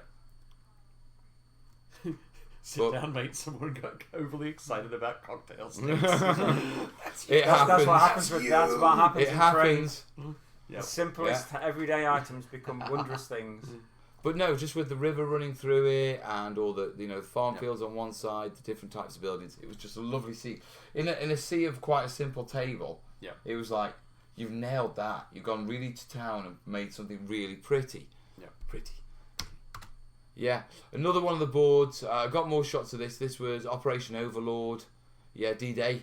Yeah. And that, I believe, is our last image. So, hello folks, we're back. So that was a sample. I'm probably saying about 30% of the photos and the tables that I filmed. Plus I've got the traders and that sort of stuff. Mike Whitaker says Ligny was the town. Yeah. That rings a bell. Yeah. That rings a bell. So, very cool. Yeah, so some beautiful videos, some beautiful tables coming on the video, guys. Okay. Yeah, and just part of the video does have we really got 190 people watching? Yeah. Seriously? Yep. Hello! Now you see us on big things, watch that figure just crash. No. Well, on the I remember that on the video you do try and incorporate all the people's names and yeah, I do. So it's a bit better because the signs were on the actual table. Yeah, we made sure they got the signs on and stuff. Whereas this we would. Mike Whitaker was saying again the reason that he knows all of that. Literally, it was Ligny and it was also Grand Armée. Right. Okay. Yeah. Right. They were the rule set. That's his clubs. Oh, that was a beautiful looking table, Mike. Yeah, nice. Great. Right. I think right now we need a quick check of how we're doing. I want to know how we're doing. Okay. Yeah, what are we on? And am I going to get it in the native? I like the. We've lost one. Go to the dashboard. down. There. Someone didn't like my review of Salute. Yeah, we've lost one. Yeah. Never mind. But it's still at 3,300. So Yeah, we are well happy. Cool. Yep. Very good. It happens. I'm sure they do it on the live show just to wind me up. Don't. Maybe. Don't. It doesn't wind me up. Don't wind you up. Well, we noticed on the way down that we were getting close to the next stretch. Yep. And then we dropped about 2. And it was maybe almost 3. like they were waiting. We know what they're doing. And then they surged afterwards as they all tried to be that one hit. They wanted to be the one that Yeah, hit don't the do goal. that. It doesn't do Mel's Dicky Ticker any good. Yep. And At all. Mel can see when you do it anyway. I can't. He can, but I can't. But it doesn't do me any good. Yep. I'll find out it's been one person all along, constantly. Back and forth. Yeah. It happens. It's one of those things that happens in a Kickstarter campaign. It does. People change their mind. You see, this is why you shouldn't check it too often. Like I did the very first night when Kez went, it's 3 o'clock. Stop checking it. Stop checking it. Go to bed. Yep.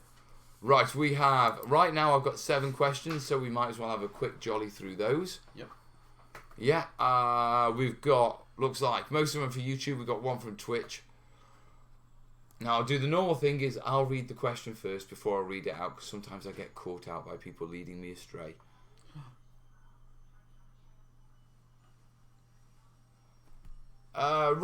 Forgive me for I have sinned. Sorry, I've not been available for modding due to work commitments. Don't worry, Dan Random. Mod for a minute. Yep.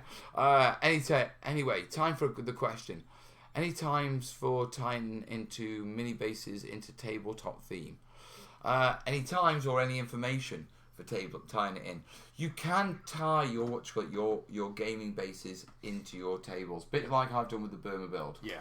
But yeah, you've got to be really understanding, that situation.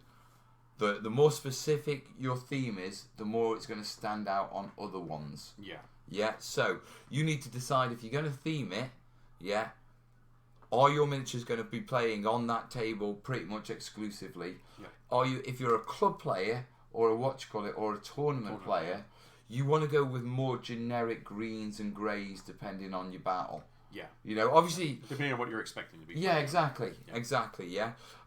It's great having beautiful model bases, but sometimes it can just kilt it. Yeah. If you know what I mean. Oh, I mean, sometimes you see like a greenfield table and there's got guys with lava bases on.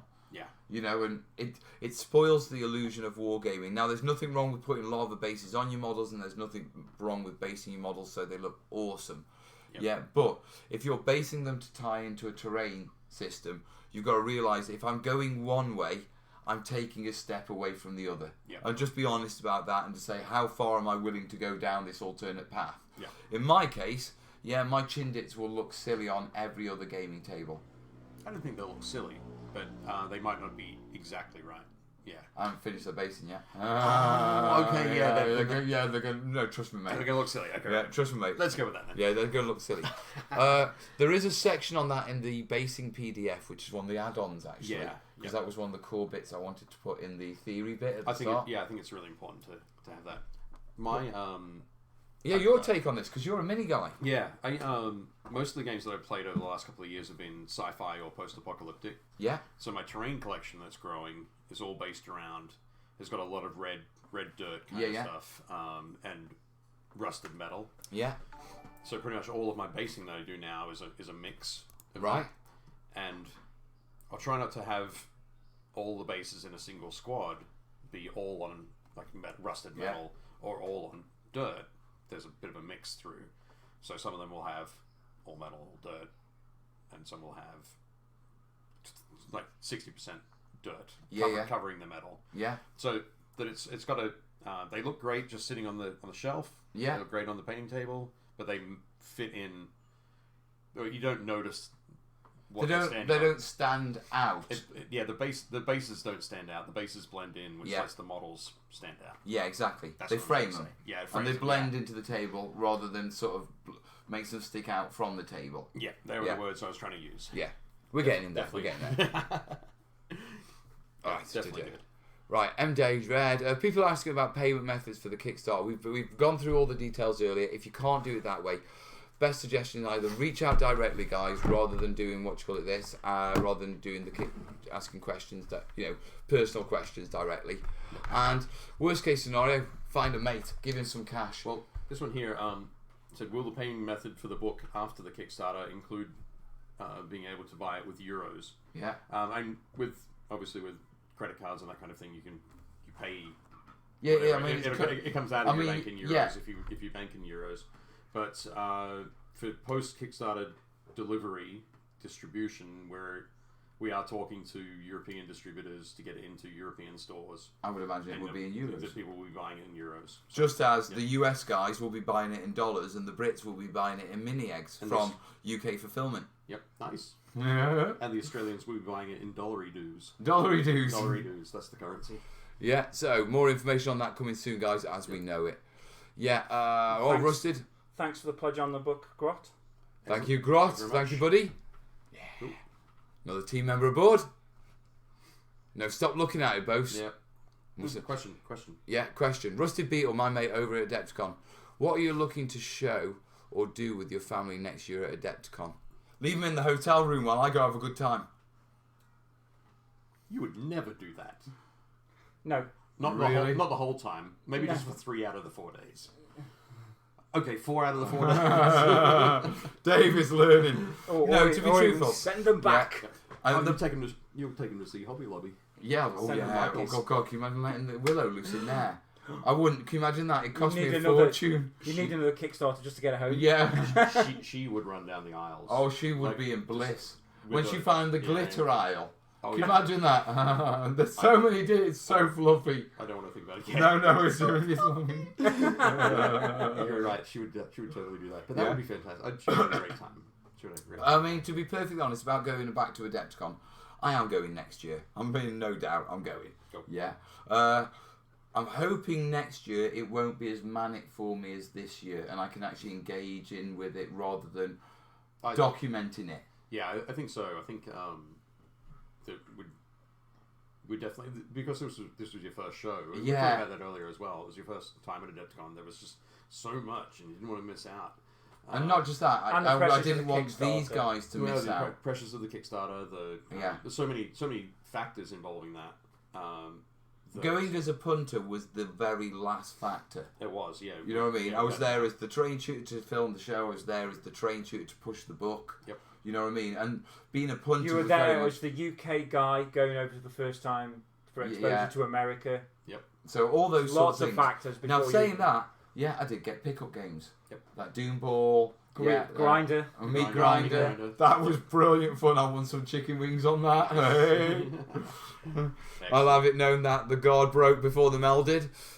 Excellent. Yeah, but next year the battle plan for Adepticon is obviously I've got to talk to Kez. Not taking the kids over with us next year. Yeah. Right. Well, I want to have a trip with Kez. I mean, first. Yeah. Yeah, and then when Kez has been there and know what, because I mean you got to understand. Kerry was 100% sure I was going to get gunned down in a drive-by in the airport. Yeah. It wasn't far off. You got gunned down in a flyby coming from the fast food joint. By a goose. Yeah, by a goose. Literally, I'm coming back from Wendy's. I've got my fries, and this goose just smacks me, knocks me back, and does one with my fries. I'm like, I've been mugged.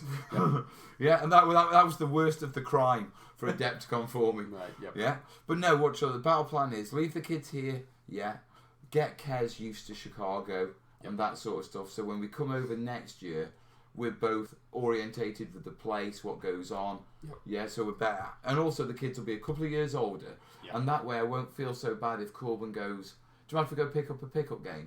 Yeah. I think the kids are just still at the age, especially Willow, where I want eyes on. Yeah, yeah. You know, 2 more years, no one's going to mess with Willow.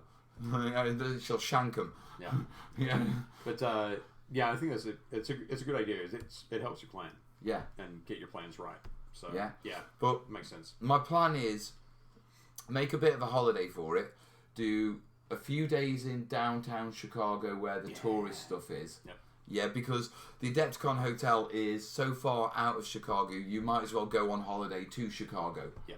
If you were a Brit, it would be considered, I'm going on holiday, I'm staying in the next city. Right, yeah. You know, I mean, in there, it's downtown, you know, but Yeah, so fly in. It's only an hour on the train.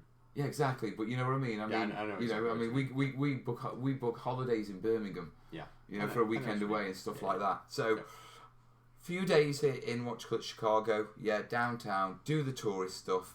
Yeah. Then come to the convention. The convention does have like a hotel, health suite, and it's quite a nice place. So you can be really comfortable there.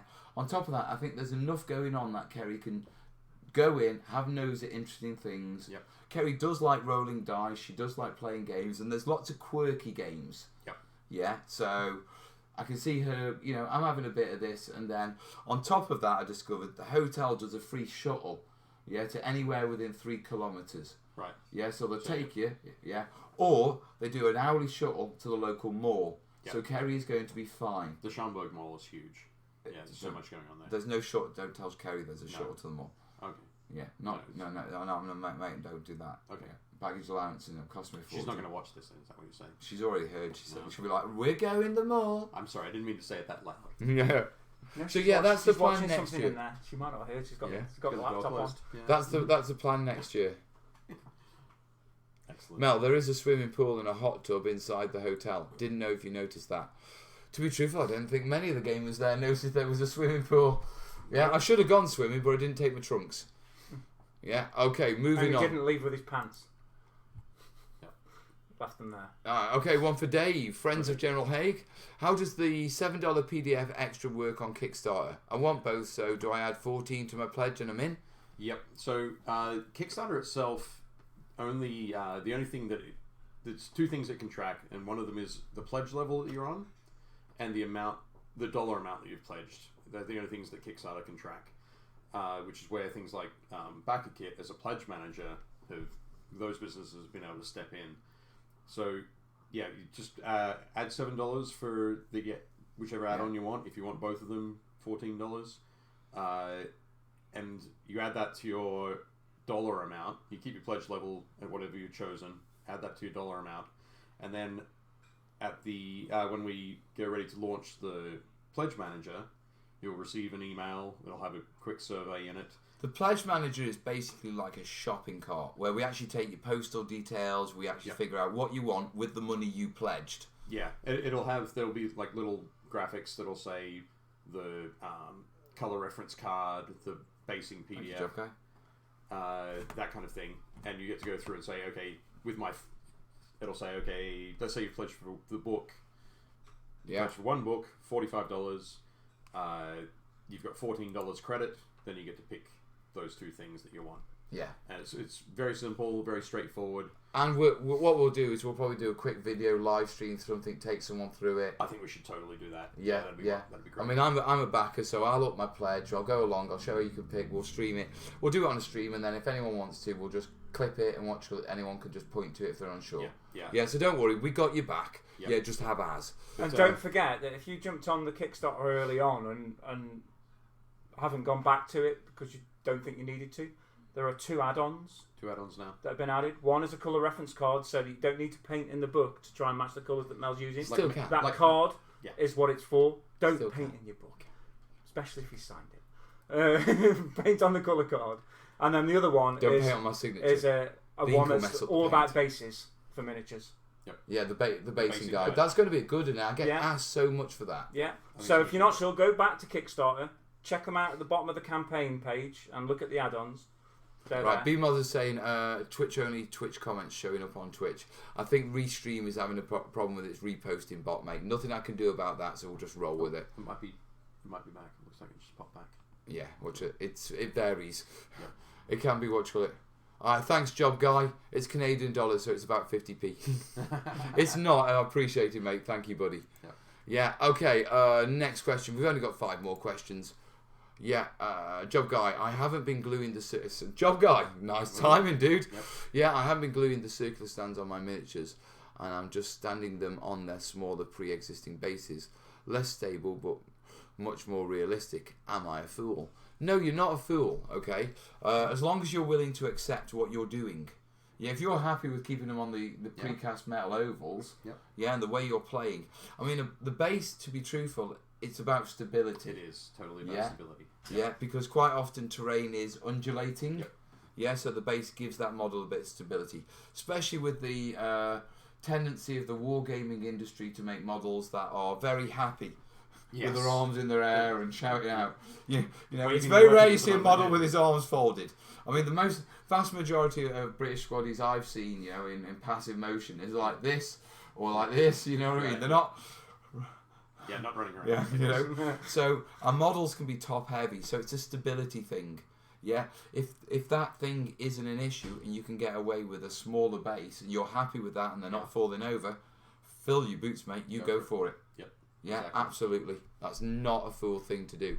It's once again, it's one of those things, much like the theming of the bases. Yep. Yeah, you've taken to change the path. Yep. Yeah, just be happy that, you know, it's going to take you somewhere different. Yeah, and you've got to be aware that you're accepting the change and you're not on the current path. So, if you go to a club with those models and they have more undulating terrain, that could be a bit of a nightmare. Yeah, but you've made that decision to go down that route. Yep. Yeah. And you can always add them to add bases. Add the bases later. Yeah. You can get most if you're going with like discs, like laser cut discs or something like that, most of those are going to be 25, 30 millimeters, that sort of thing.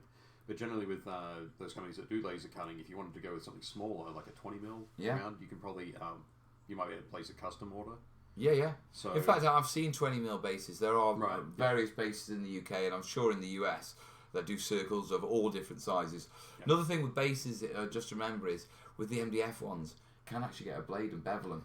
True. Profile them, and that's what I do with my Burma build. And you lose the lip completely. Yep. It becomes more like when you get scattered terrain with the slight bevel.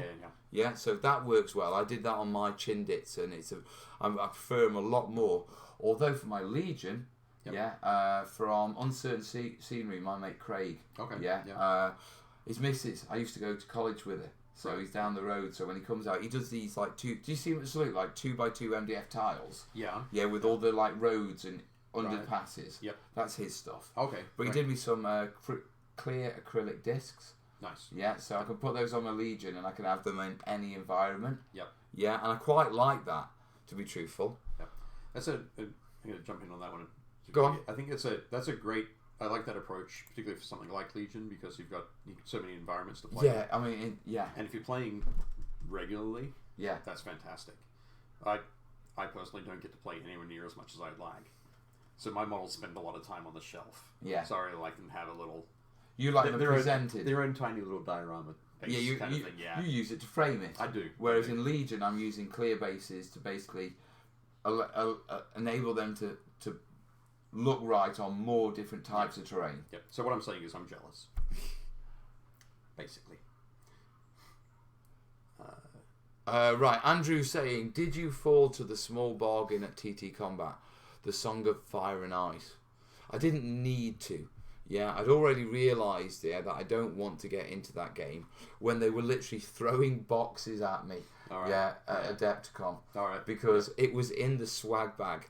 And the GW guys, they gave them all swag bags. And as they were checking out, they realised they couldn't get them on the plane. That's a big box. That starter box. No, I mean, it's on the video, the Adepticon video of the swag area. And just the pile of cardboard from the boxes those boxes came in. Yeah. I mean, the amount of boxes, they were stacked about 6 foot high, 4 or 5 foot deep, and about 10, 12 foot along. Wow. And they were just in the swag bag. And that wasn't the only thing. There were other full box games in there as well. But the GW guys, because they couldn't take them, they were gamers around, they just opened them all out on the lobby. On a table and just went, help yourself. Nice. So I have already managed, because I did look at it and think, I could get that on as a carry-on. Just say I bought it in the airport. You know what I mean? Right. Yeah, and it was like, no. Yeah. Now, what I did do out of the GW stash, is I raided the exclusive minis. All right. Yeah. Nice. The reason being is my mate Tanya, she's probably in there. We've got Black Ops 1. We've got Mr. Justin, Secret Weapon. He's got Butterflies and Lily Pads. Lily Pads, yeah. Yeah, Free Blades Operative. He's like a pirate with a grappling hook. That's from DGS Games. DGS Games, is it? Yeah, DGS Games. We've got the aerospace pilot, Victoria Lamb. Victoria Miniatures. Yeah, beautiful that one. Model. Ooh. Yeah, let me show you that one. Yeah, so bit hard to see on the card, but you see he's like a pirate with a grappling hook. Yeah, this guy, he's modern urban, Black Ops. Oh, that's Black Sun. Is that Black Sun? Yeah, that's a. I can't see it because it's rather than like Weird War 2. there? It's Weird Vietnam. Weird Vietnam. Ooh. Yeah. So this could be really great to start messing around with once you're. Burma's up. Yeah. Scale 75 and this guy, one of their resin ones. Guy with a bolter. I mean, you can go on the Adepticon, and if you do watch Adepticon loot bags or swag bags, there's unboxings of them where people go through. The one thing I was really proud of was I got a Reaper Black. Oh, fantastic. Yeah, and that's for Willow. Nice. She's beautiful. And I got, for Tanya, Dicey Lee. Oh, from Gunfighter's Ball. Yeah. Forest. Yeah, Forest. Yeah, and she's like a... Let me show you the card because it's easier for you guys. Yeah, but she's like a gunfighting lady from the West. Yep. I like that. Yep. And then Mr. Justin, butterflies. Laser cut butterflies, if you can see them. Yep. Don't know if you're going to focus. They're really cool. You can paint them on the sheet, and then they peel off, and you fold them. And you just put them down. Around and he's butterflies on them. So he was like, and he's giving me some lily pads as well. I think they're there. Yeah. Yeah, but that was my swag. As well as, I didn't bring that many bars back, okay? But I brought the box back that I had them in. Yeah, because I'm going to reassemble it in the studio. Yeah, have it on one. And I have it on a shelf because, it's whatchamacallit. Yeah. I think that's brilliant. Right, moving on. So, yes, I did avoid the temptation of fire and ice, and it was a pleasure to meet you too, buddy. Do you want to stop people sending you questions now? We're coming. Yeah, we better. Right, I'm going to close the questions off now. Yeah, because if you didn't jump in by now, what you call it? Yeah, it's too late. Yeah. Oh, stuck in 2 questions. Ooh. Max's Hobby Productions. Max. Do you see many tables of terrain you see inspired by your videos? I saw lots of little elements that I could go, I know where that's come from. Yeah. And to be truthful, when I go round, people are quite honest about, I got that from you. Yeah, they were, especially, because obviously I was there asleep, but asleep, they definitely were saying, thanks for the videos, mate. Yeah, that helped that. This and this, or in one, I think there's one case that said, everything on the table. Yeah, a couple were like, everything. A couple of them, you helped me with that. So, and that happens every year, but at the end of the day, that's what I'm here for. Yeah, that's your job. With no offence, if there aren't any tables there with terrain that's been sort of inspired by me or helped by me, I'm kind of doing my job wrong. You know what I mean? I expect them to be truthful. Yeah, and did your fans go bonkers when they saw you? I think some of them started as bonkers. No, I think I mean, there is a difference between US fans and UK fans. Yeah. Yeah, UK fans are very reserved because British are very reserved. Yeah, the US are more bold about their fandoms and stuff like that. Such as the guy, who, as I was urinating in the urinal, turned and looked across at me and went, "Mal!" and he let go with both hands. Right? He was in the next urinal. Yeah, literally, and he's like, "Can I get a photo?" He got his phone out. And he goes, "Can I get a photo?" And I just went, "Can I shake first, mate?" Is that why you had to change your pants? Okay. No, that was sneaking. That's sneaking Ronnie's hats out. Oh, okay. That was the DK. That was that one. Yeah, that's been well detailed. I did not wet myself. That was planned. Oh no! Someone's asked about you wet yourself. Somebody else did. The splashback. Yep. Somebody asked earlier on about the hat saga, but there's a video. Hey JP, yes, you do know that box, don't you? Thank you, buddy. But there's a video about the hat saga, Ronnie's hats. There's a video. What video? You did a video, remember, from the meetup? Oh yeah. There's a video of where we teased Ronnie at Salute trying to get his hats back. And I we had the terrainiac meetup. It's not been released yet, though. Yeah. No, I haven't made it up yet. Thursday. Yeah, we had the terrainiac meetup, and then I marched them all round to form a body shield while I teased Ronnie with his hats. Yeah. I'll tell you what, it came in that first time, and it gave me my neck a right jaw. Or did he? Oh yeah, practically rubby tackle, but around the neck. Yeah, it was alright. Oh, That's called a tackle. That's terrible. That's penalty. Yeah, it's chucking from the game. Yeah. And then a foul, that's chucking from the game. That is. Yeah. So Ronnie's got his hats back. Yeah, and he's challenged me to bring mine to Adepticon next year. And see what happens to it. Yeah, so it's whether he flies back wearing my hat or I fly back wearing his. Oh, I just had an idea. What, you're going to put in my hat? I'll tell you about it later. Yeah, you don't want to put it on live. No, I'll tell you about it later. Okay. Secret plans. Okay. Yeah. Dirty deeds done dirt cheap. Exactly. Adepticon Tales, guys. Adepticon Tales. Okay, Cat is comment, not question. Okay, but should I read it? When you were drooling over Michael's Hobby Lobby, take Michael's, double it with a new... Oh, I'm just not going to read that. Yeah. She's trying to upset me. Yes, I'm sure you've got an even bigger one, Cat. Yeah, the one I saw was amazing and it will do me. And stop teasing me. I'll tell you what, guys, your Hobby Lobbies and your Michaels, they're a thing to behold. They really are. Yep. We've got nothing like that in in the UK. Yeah. Nothing. Okay, Grot Orderly, I'm thinking of getting your book translated. Are you thinking of getting your book translated, at least in PDF? I would love to help. We've had some talks about this, and I've basically said, well, let's see what the interest is, because we can raise questions, with backers at the end of how many people would be interested. But stay on the path until we get where we're going. Yeah, for the next week, we're going to keep focused on that. Yeah, because the translation would come after anyway. Yeah. So it's something that would have to happen after I've finished all the builds and finished documenting the book and all that sort of stuff. So it's a possibility, and we can certainly gauge interest. Yeah. And we're not closing it down, but we need to write the book first. Yeah, I think at the moment it'd be good to assume that we won't. Yeah. But we can't. Yeah, we can't completely shut that out. No, we can't. Because at the end of the day, you don't know who wants it. And if we can enable it in different languages and help more terrainiacs, I'd like to. Yeah. But like you say, there's logistics costs and there's time costs and there's all sorts of issues with it.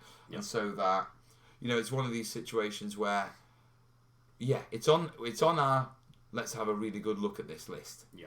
Yeah. Now, exactly. Whether it becomes, we're going to look at if we can make this feasible, we can do this, or whether it becomes, guys, we could, but what it would cost us in time, money, logistics, I'm not saying the return wouldn't be good enough, but it would distract from other projects. That's the thing we're going to... You know what I mean? Yeah. I mean, we could imagine spending 4 months doing it, and then we only sell 12 copies or something like that. Yeah. You know what I mean? We're going to work it out. We've got to work it out, guys, but we're not striking it off the table. Okay, two things I want to point out from here. One is boots on the table with gamerdom. Yeah. You need to go in the chat and sort that. Oh. Yeah. Go on, carry on. Sorry, Dave. Boots on the Table with Gamerdom says, I was going to say hi yesterday, but you turned around and your vest said not to disturb you.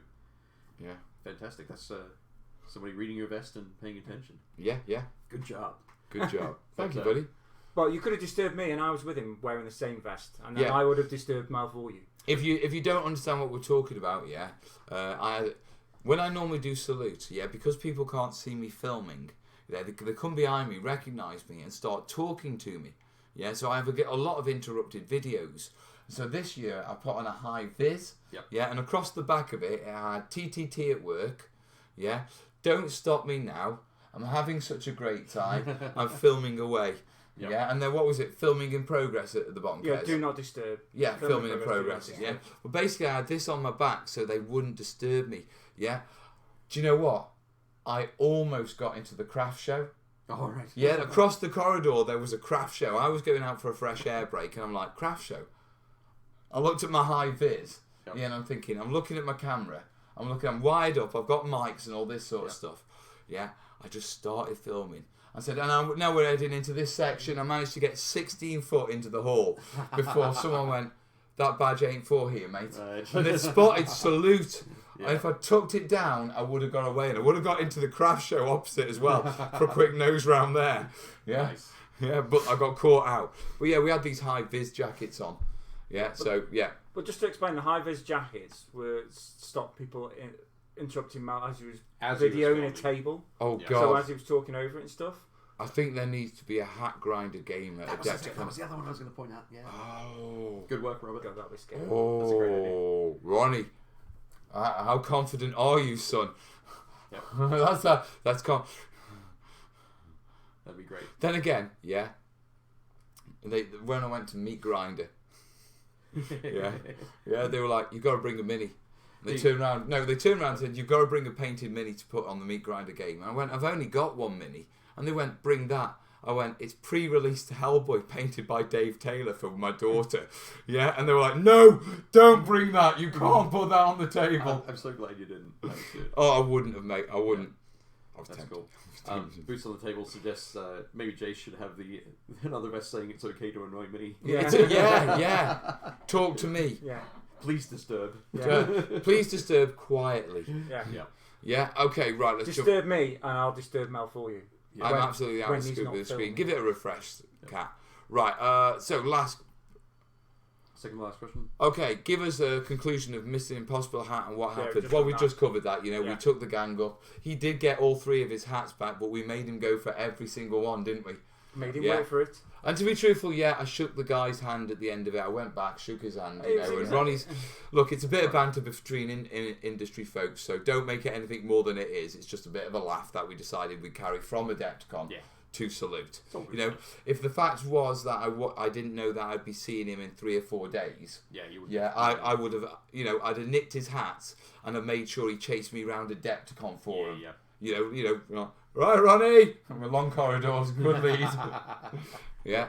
But no, we are friends and all that sort of stuff, so that's all good. But he did get his hats back, and a challenge has been issued. Excellent. Sander Van Dyke, hello, buddy. What good terrain mat to put scatter terrain on? What's a good terrain mat? I like Deep Cut. To be perfectly honest, I do like their mats. Right. P-Works do a nice range of mats. Mats by Mars do some lovely mats. Cigar Box Battle, they do some nice fleecy mats. I like the fleecy those. mats are cool. The terrain settles in a little bit. Beds into a little bit. And not just that, in Cole Studios, you literally do see people wrapped up and they're lovely and warm. See people. Yeah. My people him. There's a photo of me when I think it was -5 in the studio corridor, and I'm wrapped up having a brew.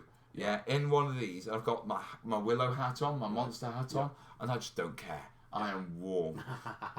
So on top of that, mate, you've got your own. You can make your own with acrylic matting. A lot of things that I'm seeing lately, and it's been going around a sweet while, is the old dyed teddy bear fur. Get it, throw some nylon dye through it. You can do it with acrylic paint, but it's a bit of a effort. I've seen oceans done with textured vinyl and a blue textured vinyl. Leatherette.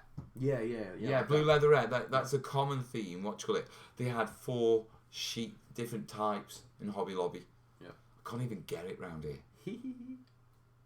But your mum could. My mum could, but I mean, with no offence, I don't need to get into naval gamings as well. Yeah. Right, that is the end of our questions. That's the questions on the question and answer sheet. Right, we've talked about Salute. So guys, let's wrap Salute up, and then we've got to shout out all the traders. Now we've left it till the end of the show, just because we did this traders for TTT thing, over the weekend. And one of the things that we didn't really factor in was, we're going to see that a lot of them at Salute, but a lot of them after Salute are going to be like us. They probably ain't going to be looking at their phones. Never mind jumping on social media. So we're sort of rolling it through the week, and we're going to give them another shout out at the end of the campaign on the final show. And we're just going to keep reaching out to traders and ask them to come on board. Now, the idea is that what I do helps sell games. So we're asking the traders who keep telling me you're doing a good thing, just to give us a Facebook share and a bit of an endorsement. And if they do include it with the hashtag, hashtag traders for TTT. It's on Facebook, guys. If they include it with that, then we're able to track it and find them. Because there's a couple we're not following and that sort of stuff. So by using that hashtag, we can throw that into Facebook, and Facebook will tell us who we've got. So we've got a few to shout out now. And then we're going to hit then we're going to deep dive into final look at the Kickstarter and let you know about the World Tour live stream. The World live stream tour. Because I'm pretty much streaming almost every night this week at various times. So you're going to be seeing a lot of me. I'm working from home a lot this week, because I've got a lot of catch up after Adepticon and Salute. And with no offence, making terrain doesn't push the Kickstarter in the final week. Sitting in front of my computer and talking to people, that pushes it, and I'm short of pages. So I'm at home this week. Right. So, first one, So who have we got, JC? Dark Sphere. Dark London. Sphere? Right, now they were those great guys, what you call it, who had the stuff, they're a shop and they had some Woodland Scenics, didn't they? Right up by the cafe. The Woodland Scenics were next to them, hosted up with them. They had some nice... I'm pretty sure that they had nice tables again this year. Last year, those guys went to Salute. Them being just in front of the... Yeah, in front of their stands. You'll probably see them on the video. And they had, last year, for those who went to Salute, will remember that they had the... under the canopy, the really dark Legion. Yeah. That was like in an The Star underground Wars cave Legion. type, Star Wars Legion table. But those guys are great. They've shouted out on Facebook. So, massive thank you for Dark Sphere London, and if you're in the London area and you're looking for a general gaming shop, they're obviously top guys, because I'll be honest with you, they didn't just give us a shout out, they endorsed, they shared links to the They've group. shared loads on Facebook. Yeah, you know, they they forgot really to put the pushed. traders for TTT a bit. Yeah, they forgot the tag, but we found them, but luckily. we found them anyway. Yeah. We So, found their show anyway. thank you guys. Nice Yeah, one. so shout out for Dark Sphere. Elite War Games and Models. Yeah, Elite War Games. They were right near where Dark Sphere were in Salute. Yeah. Nice guy and his dad. Yeah. Doing loads of nice sort of little bits of terrain and loads of different sort of metal models and stuff. Right. Really nice guys. He's a backer as well. Oh, thank you, buddy. So And teammate. Teammate would struck that word out of our Yeah, so once again, they were Elite, what you call it? Elite War Games and Models. So, Elite War Games and Models, yeah, check them out, buy from them, support them. They support us. You've got Ironheart Artisans. So that's my buddy Alex in the US. He did all of my US fulfillment for Armies, Legions, and Hordes. And you met him at Adepticon. Yeah. Brilliant guy. Terrace with Geek Nation Tours. Yeah. That's absolutely and talking brilliant. of which, Yeah. Geek Nation Tours. Yeah, Give you a Geek Nation shout out. Tours has given us a shout out. They pushed it to their Instagram as well. They included the tag. And because it's Instagram, you have to include the link in the comments. So they were like, right, it's in the comments. It's what you do. Terrace is an awesome guy. I had a great night with those guys. He's got a nice Yeah, picture of you they there. wanted me to take rum. Yeah, to this we were playing Blood and Plunder. Yeah. Yeah, it was Blood and Plunder night. Yeah, and they wanted me to take rum, and I'm like, excuse me, I fought for the crown. I'm a civilized British gentleman. I'll bring port. Yeah. Port instead. And I took, on top of that, I took palm trees from my Burma build. Yep. Yeah, and what we did is... Yeah, this is quite funny actually. We couldn't open the bottle there because the regulations of alcohol in the hotel, because they had a bar there, a hotel bar. So we couldn't essentially bring in. So we decided we'd give it as a gift. And I said, basically, because we're playing games, the first two people to die, they're going to, they're going to basically get their pick, first one first. Yep. So the first person died, and I thought, here goes the port. Yeah, so he's got and one he wanted hand. the palm trees. He's got in one hand cheap Chinese import palm trees that Mel started up look nice, and an expensive bottle of port. And this guy, I want those palm trees, thank you, Mel. And then the second I'm like, guy, I turn around and I don't want to see those on eBay, mate. the second guy loses, comes over. I'll take the port. He was Because the palm trees are gone. yeah, the palm trees are gone. Now, I have just seen in the comments that Miniature Adventures, I hope the article on our site helped, buddy. Can't wait to review the book. Dude, what you got? I haven't got any visibility on it because it's not tracked on Facebook. Do me a favour, put me an email, and send me a link, mate. I'd love to check it out. But thank you, buddy. Thank you so much. Yep. Miniature Adventure Guys on YouTube. Andrew Chesney. Oh, well, we have our Ches. Ches is an old friend of like a few of us. Yep. Yeah. Known Chess for ages. Chip Games, I think he's... Chip Theory Games is the Chip company Theory he's Game. working for out in Wisconsin. And he's doing stuff and helping the TT guys over at Adepticon. That's where I saw him. Yeah. Yeah, and he's just been... To be truthful, Ches was not messing around with making sure, TT Combat were getting on board. Yeah, he did that thing where, you publicly tag the owners. You know what I mean? It's like, we are doing this, aren't we, fellas? Yeah, on a point, and it's like, all right, thanks, Ches, I appreciate that, bud. Yeah, so thank you, buddy. Massive shout out to, obviously, Chip Theory Games. Chip Theory Games. Yeah, and Andrew Chesney. And And also, TTT when they wake up Monday TT morning Combat. and watch TT Combat, yeah? You're TTT. Yeah, I'm Yeah. TTT, yeah. TT Combat. Right, thanks, that. Okay, well, if we merge together, it would be TTT Combat. That'd be awesome. TTT TTT Combat TTT. TTT Combat. That just sounds Wrong. naughty. It Yeah. sounds wrong. TT Combat. We go TT Combat. It's going down a very dark path. Yeah. We should move on. Let's- This is let's high do- quality. Right, TTT. next one we have. So Petion. Pedion. Yeah, Pedion. Right, yeah. Thank you very much, Petion. Right, Petion. I know how to say this now, Pedion? but because they've said that, it's screwed the way I say it. Is it Petion? Petion? Pedon. I don't know. I can't say it Carry now. on. He's I'll tell you what, George. He's my mate. I've messed it up. I'm sorry. You've right, borrow. Yeah. Okay. I have. Perdition. I always say. Yeah. But anyway, George. He's a great guy. Met him at UK Games Expo probably 3-4 years ago. Okay, great. Yeah, great guy. Came over. He's developed these lightweight, 2x2 modular tiles. Oh, great. Yeah, all themed. He does a couple of different ranges. He does that sort of quick but effective. Yep. So you end up getting a really cheap modular tile system. Right. Nice. You know what I mean? That's fully featured. He does rivers, he does ice boards, cool. and roads, and, you know, everything you would expect from a modular system. But it's all designed about being really thin, really lightweight, unwarps, and really tough. Cool. Yeah, but he knocks some. He did a Kickstarter a while ago for buying sets. If you know what I mean. Yeah, And he basically, commissioned me up front. Kind of thing, yeah. And so really check them out. Perdition. We'll give you- P-E-D-I-O-N. We'll give him the spelling. Yeah. So there's no, If you doesn't don't matter know, about mate, just watch any of my show videos. His stuff always comes up, and I always give him a shout out. Yeah. So thank you, George. It's appreciated, buddy. Yeah. Right, mod blocks. These were the guys with the awesome MDF, weren't they? They did really well. Well, it wasn't MDF. No, it was the. If you remember, we were trying to take a picture of stuff so you could get their logo, and we had to clear half of the table to get their logo in. Yeah. And they got the guy dressed in quite. The 3D print stuff. Yeah, and they got the guy with the feather in his cap. Yeah, that was nice. And they did really well at the show because they sold loads of their range, but they got some stuff left for you to photo. But they seemed like nice peoples. It was nice to see P-Works over, like you've said. Yeah, P-Works were over from Italy. The first time they've come to Salute. They had a good show as well. Yeah, they were nice. There was people. a couple of traders there that come over. What you call it? It was a good show. Now, so there's mod blocks. Massive shout out to them. Sci-fi 3D printed. Yeah, it's nice stuff as well because there was a lot of. Well, it's modular. Yeah, so you know what I mean. It's there was a lot of holes in it. If you like, there's a lot of space in it rather than just here's a solid piece of terrain. Yeah, everyone's talking about finding Millennium Falcons and chopping them up. So, just quickly... 1 second. Meandering Shade, thank you, buddy. Yeah, he's upgraded his play. Excellent. Kat pointed out that, I think it was Matthew Sullivan? Yeah. William Sullivan, my bad. Had asked about a good GW paint colour for ice on a board. Yeah. So I'm just... That's a good one. That's a nice teal. Yep, Thunderhawk Blue.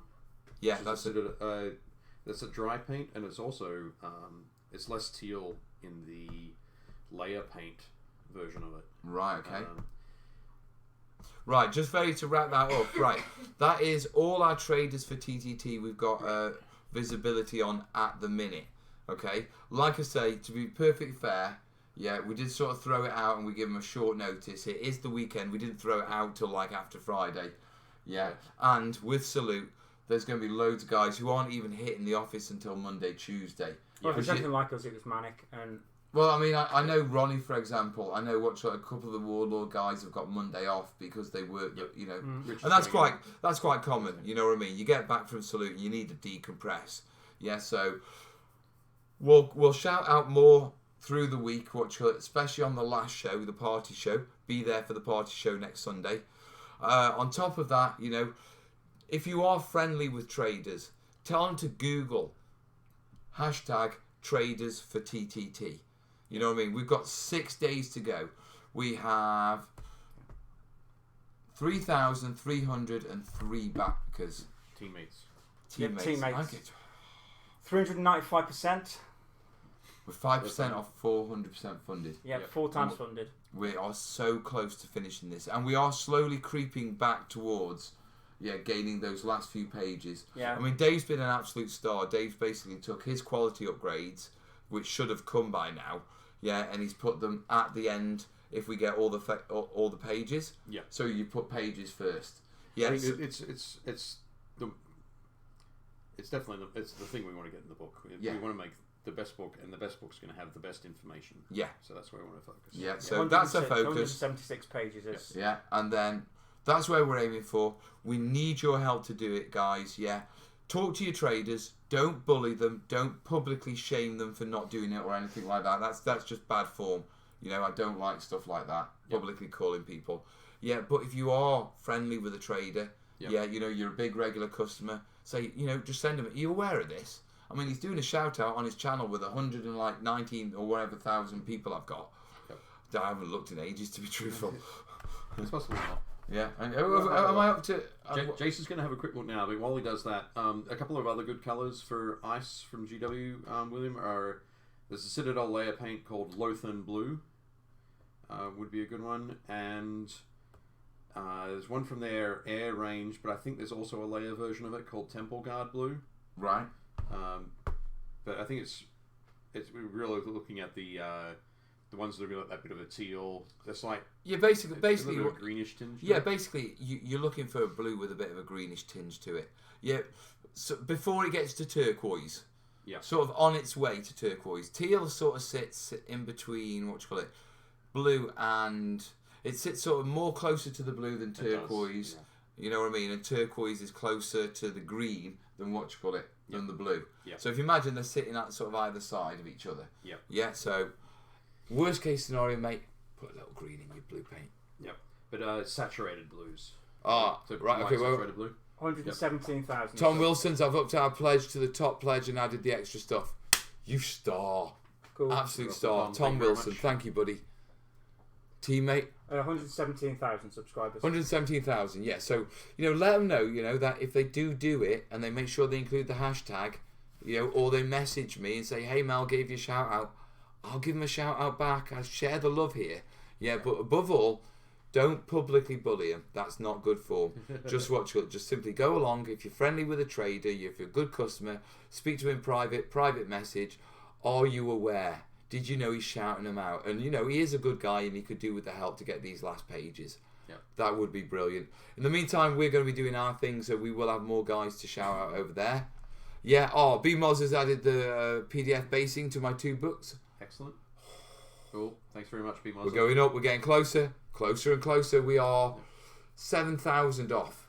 Yep, off the... roughly. The next goal. Off getting the ultra-realistic hills, playable hills, and then after that, because that's a big section. That's 8 sections to cover that. 8 pages, yeah. 8 pages. Because I mean, it's not just about the realistic techniques. It's also about the design structure, how you can hide the functionality of the hill within the realism. So it looks realistic, but it's still playable. It's still playable. Yeah. And that's great. It's about No, I'm not going to tell you what it's about because you can buy the, you buy the bloody book. It's told you enough. Yeah. No, no, you're not getting that one. No. You see, I always get carried away and just give you the secrets. No, you want that one, yeah? Go tag a mate. I was kind of excited to hear it. Hearing it on a chat like this isn't the same as.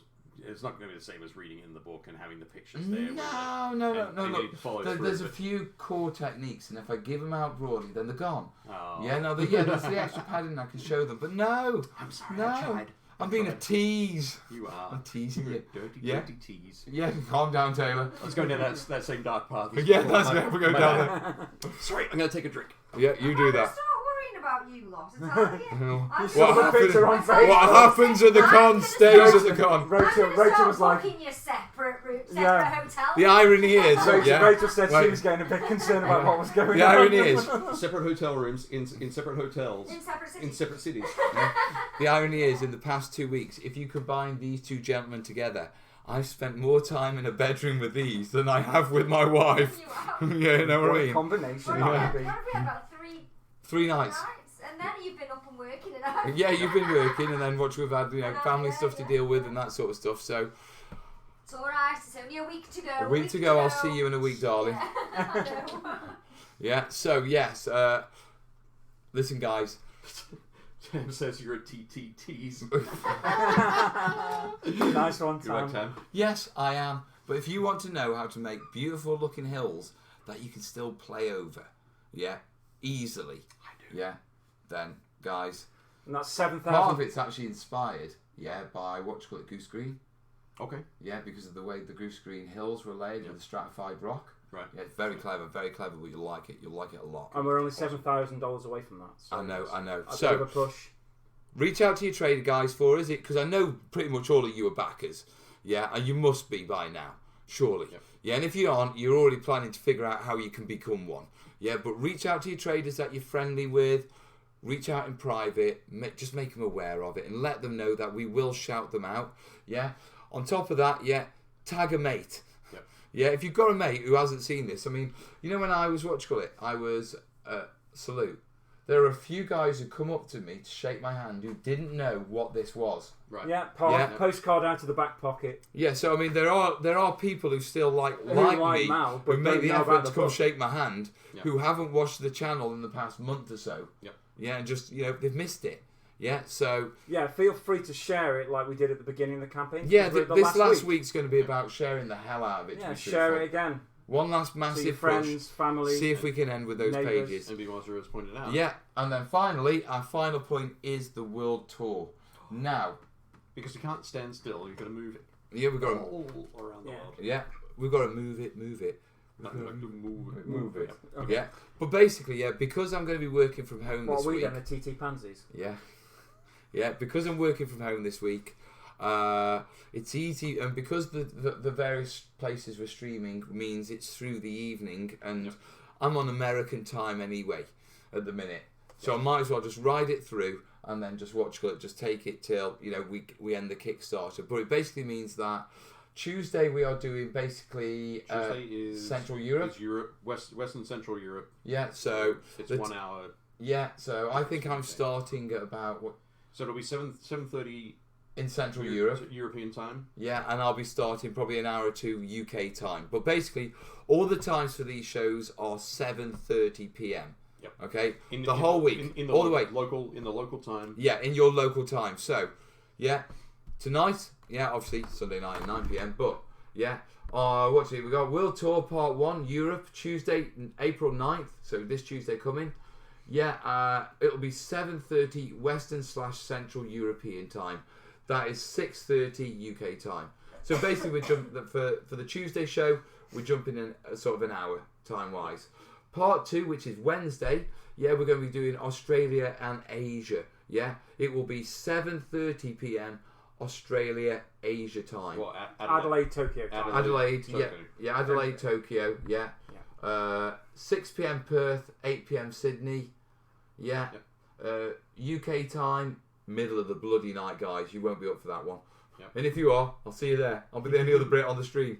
I've got to get this pushed out to people, so help it. We're going to push out to because if they don't know and they're not expecting a stream around about then, it could be a bit like digital tumbleweed. Well, particularly with Australia, it'll be UN tumbleweeds. And dingoes. Maybe some spiders. The kangaroo. Now, for Thursday, I'm bobbing back to the UK, just on my international tour. We'll do the normal Thursday UK 7:30 time. And then for Friday, which is America, it is 7:30 US Central time. Okay? What's that? 5-6 hours difference? 6 hours difference from here. Yeah, you've got 5:30 West Coast and 8:30 on the East Coast.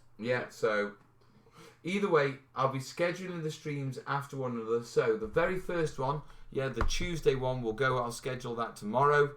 Okay, we'll do a social media push. All the information is on the Facebook page. It's on the page and it's on the updates. It's on the Kickstarter update. And we'll also push it to the Terrainiacs group and that sort of stuff. But basically, this week I'm going to be here pushing the Kickstarter, trying to get those final pages, and I'm going to be streaming in these at 7:30 p.m. in these various places around the world. So if you want to jump on, ask me any questions, or just have a natter, because I don't normally do it at that time in your location. Jump on, guys. I'd really like to see you. Now, after all that... No cat. Kez is sitting in the room next to us. I am here. She is here. I've got to say, guys, 3 weeks in, 1 week mad launch, a week in Adepticon, wrapping the third week off with Salute. It's been a hell of an adventure so far, hasn't it? It's been insane. It's been insane. It has been You've loved it. Well, you know you have. Oh, yeah. You've loved it. Broke me. I'm no longer Big Spoon. No, and on that note, I'm going to... Two things. JP Rockets, the hashtag is #traders4, the number 4, TTT. I think Mel's going to type it in now. There you go, buddy. Was there something else? The two things you said. Did I? Yeah. Oh, Have you missed one? I'm terrible with numbers. Well, make sure you don't miss. You're running the Kickstarter. If you can't catch any of the World Tour live shows, make sure you do not miss next Sunday. And it will be starting at 7:30. So 2 hours earlier because we're having a closed down. We're having party food. We're having hats. So we had a launch party. We're having lobby. We're having lobby. Kez is cooking next week. I'm making lobby. Right, we're having lobby. It's a Stoke thing. Yeah, but don't worry, it's stew. It's a stew you can throw at a wall and it'll stick there. Yeah, it's thick stew, that's all. But next weekend, next Sunday, we're having a final party. The Kickstarter will end at 10 o'clock and we will be live when it ends. Make sure you bring a bottle. So you were here when it started, and you bro me. Yeah, you're going to see me watch. I'm going to break. It's going to break down. Dan Ran said go for dance, yes. There will go be for dance. There will be go for dances. IO and Madness dance. Yeah, mate, I'm telling you, the last half hour will be a mixture of emotional support, vodka, and go for dancing. Yep. And madness. Yeah. Yep. What are you going to do? Well, literally, madness. Madness. Whatever you want. Baggy trousers. Baggy trousers. That's fine. Watch my copy. You'll have to sing because of copyright issues. Oh. Right, guys. I'll practice. We've done a 2-hour show because it was. Can I just say on the Kickstarter update, what we were talking about for the World Tour, Dave's even put a beautiful little map graphic with all the time zones highlighted. He has. He was doing that this morning. Check it out. Yeah, I was wandering around with a coffee trying to wake up because I'm still on American time. Where are we going to first? He's like, kitchen. He starts going, "What time zone is this?" And I just looked at him like, "First cup." Yeah. I'll colour some bars and come back to that. It's pre-first cigarette. That's what time it is. Pleasure meeting you too, Jez. JP, nice one. Jez, Job guy, nice one. Tamsin, beautiful. Great meeting any of the guys at the show. Listen, guys, we're going to carry on talking, so I'm going to call this. It's been a cracking show. You are awesome teammates. We've done something very special together. And if we do end short of those pages, then we have still done something amazing together, and it's something to be proud of. We've got 3,306 teammates just as we close the show. Yeah.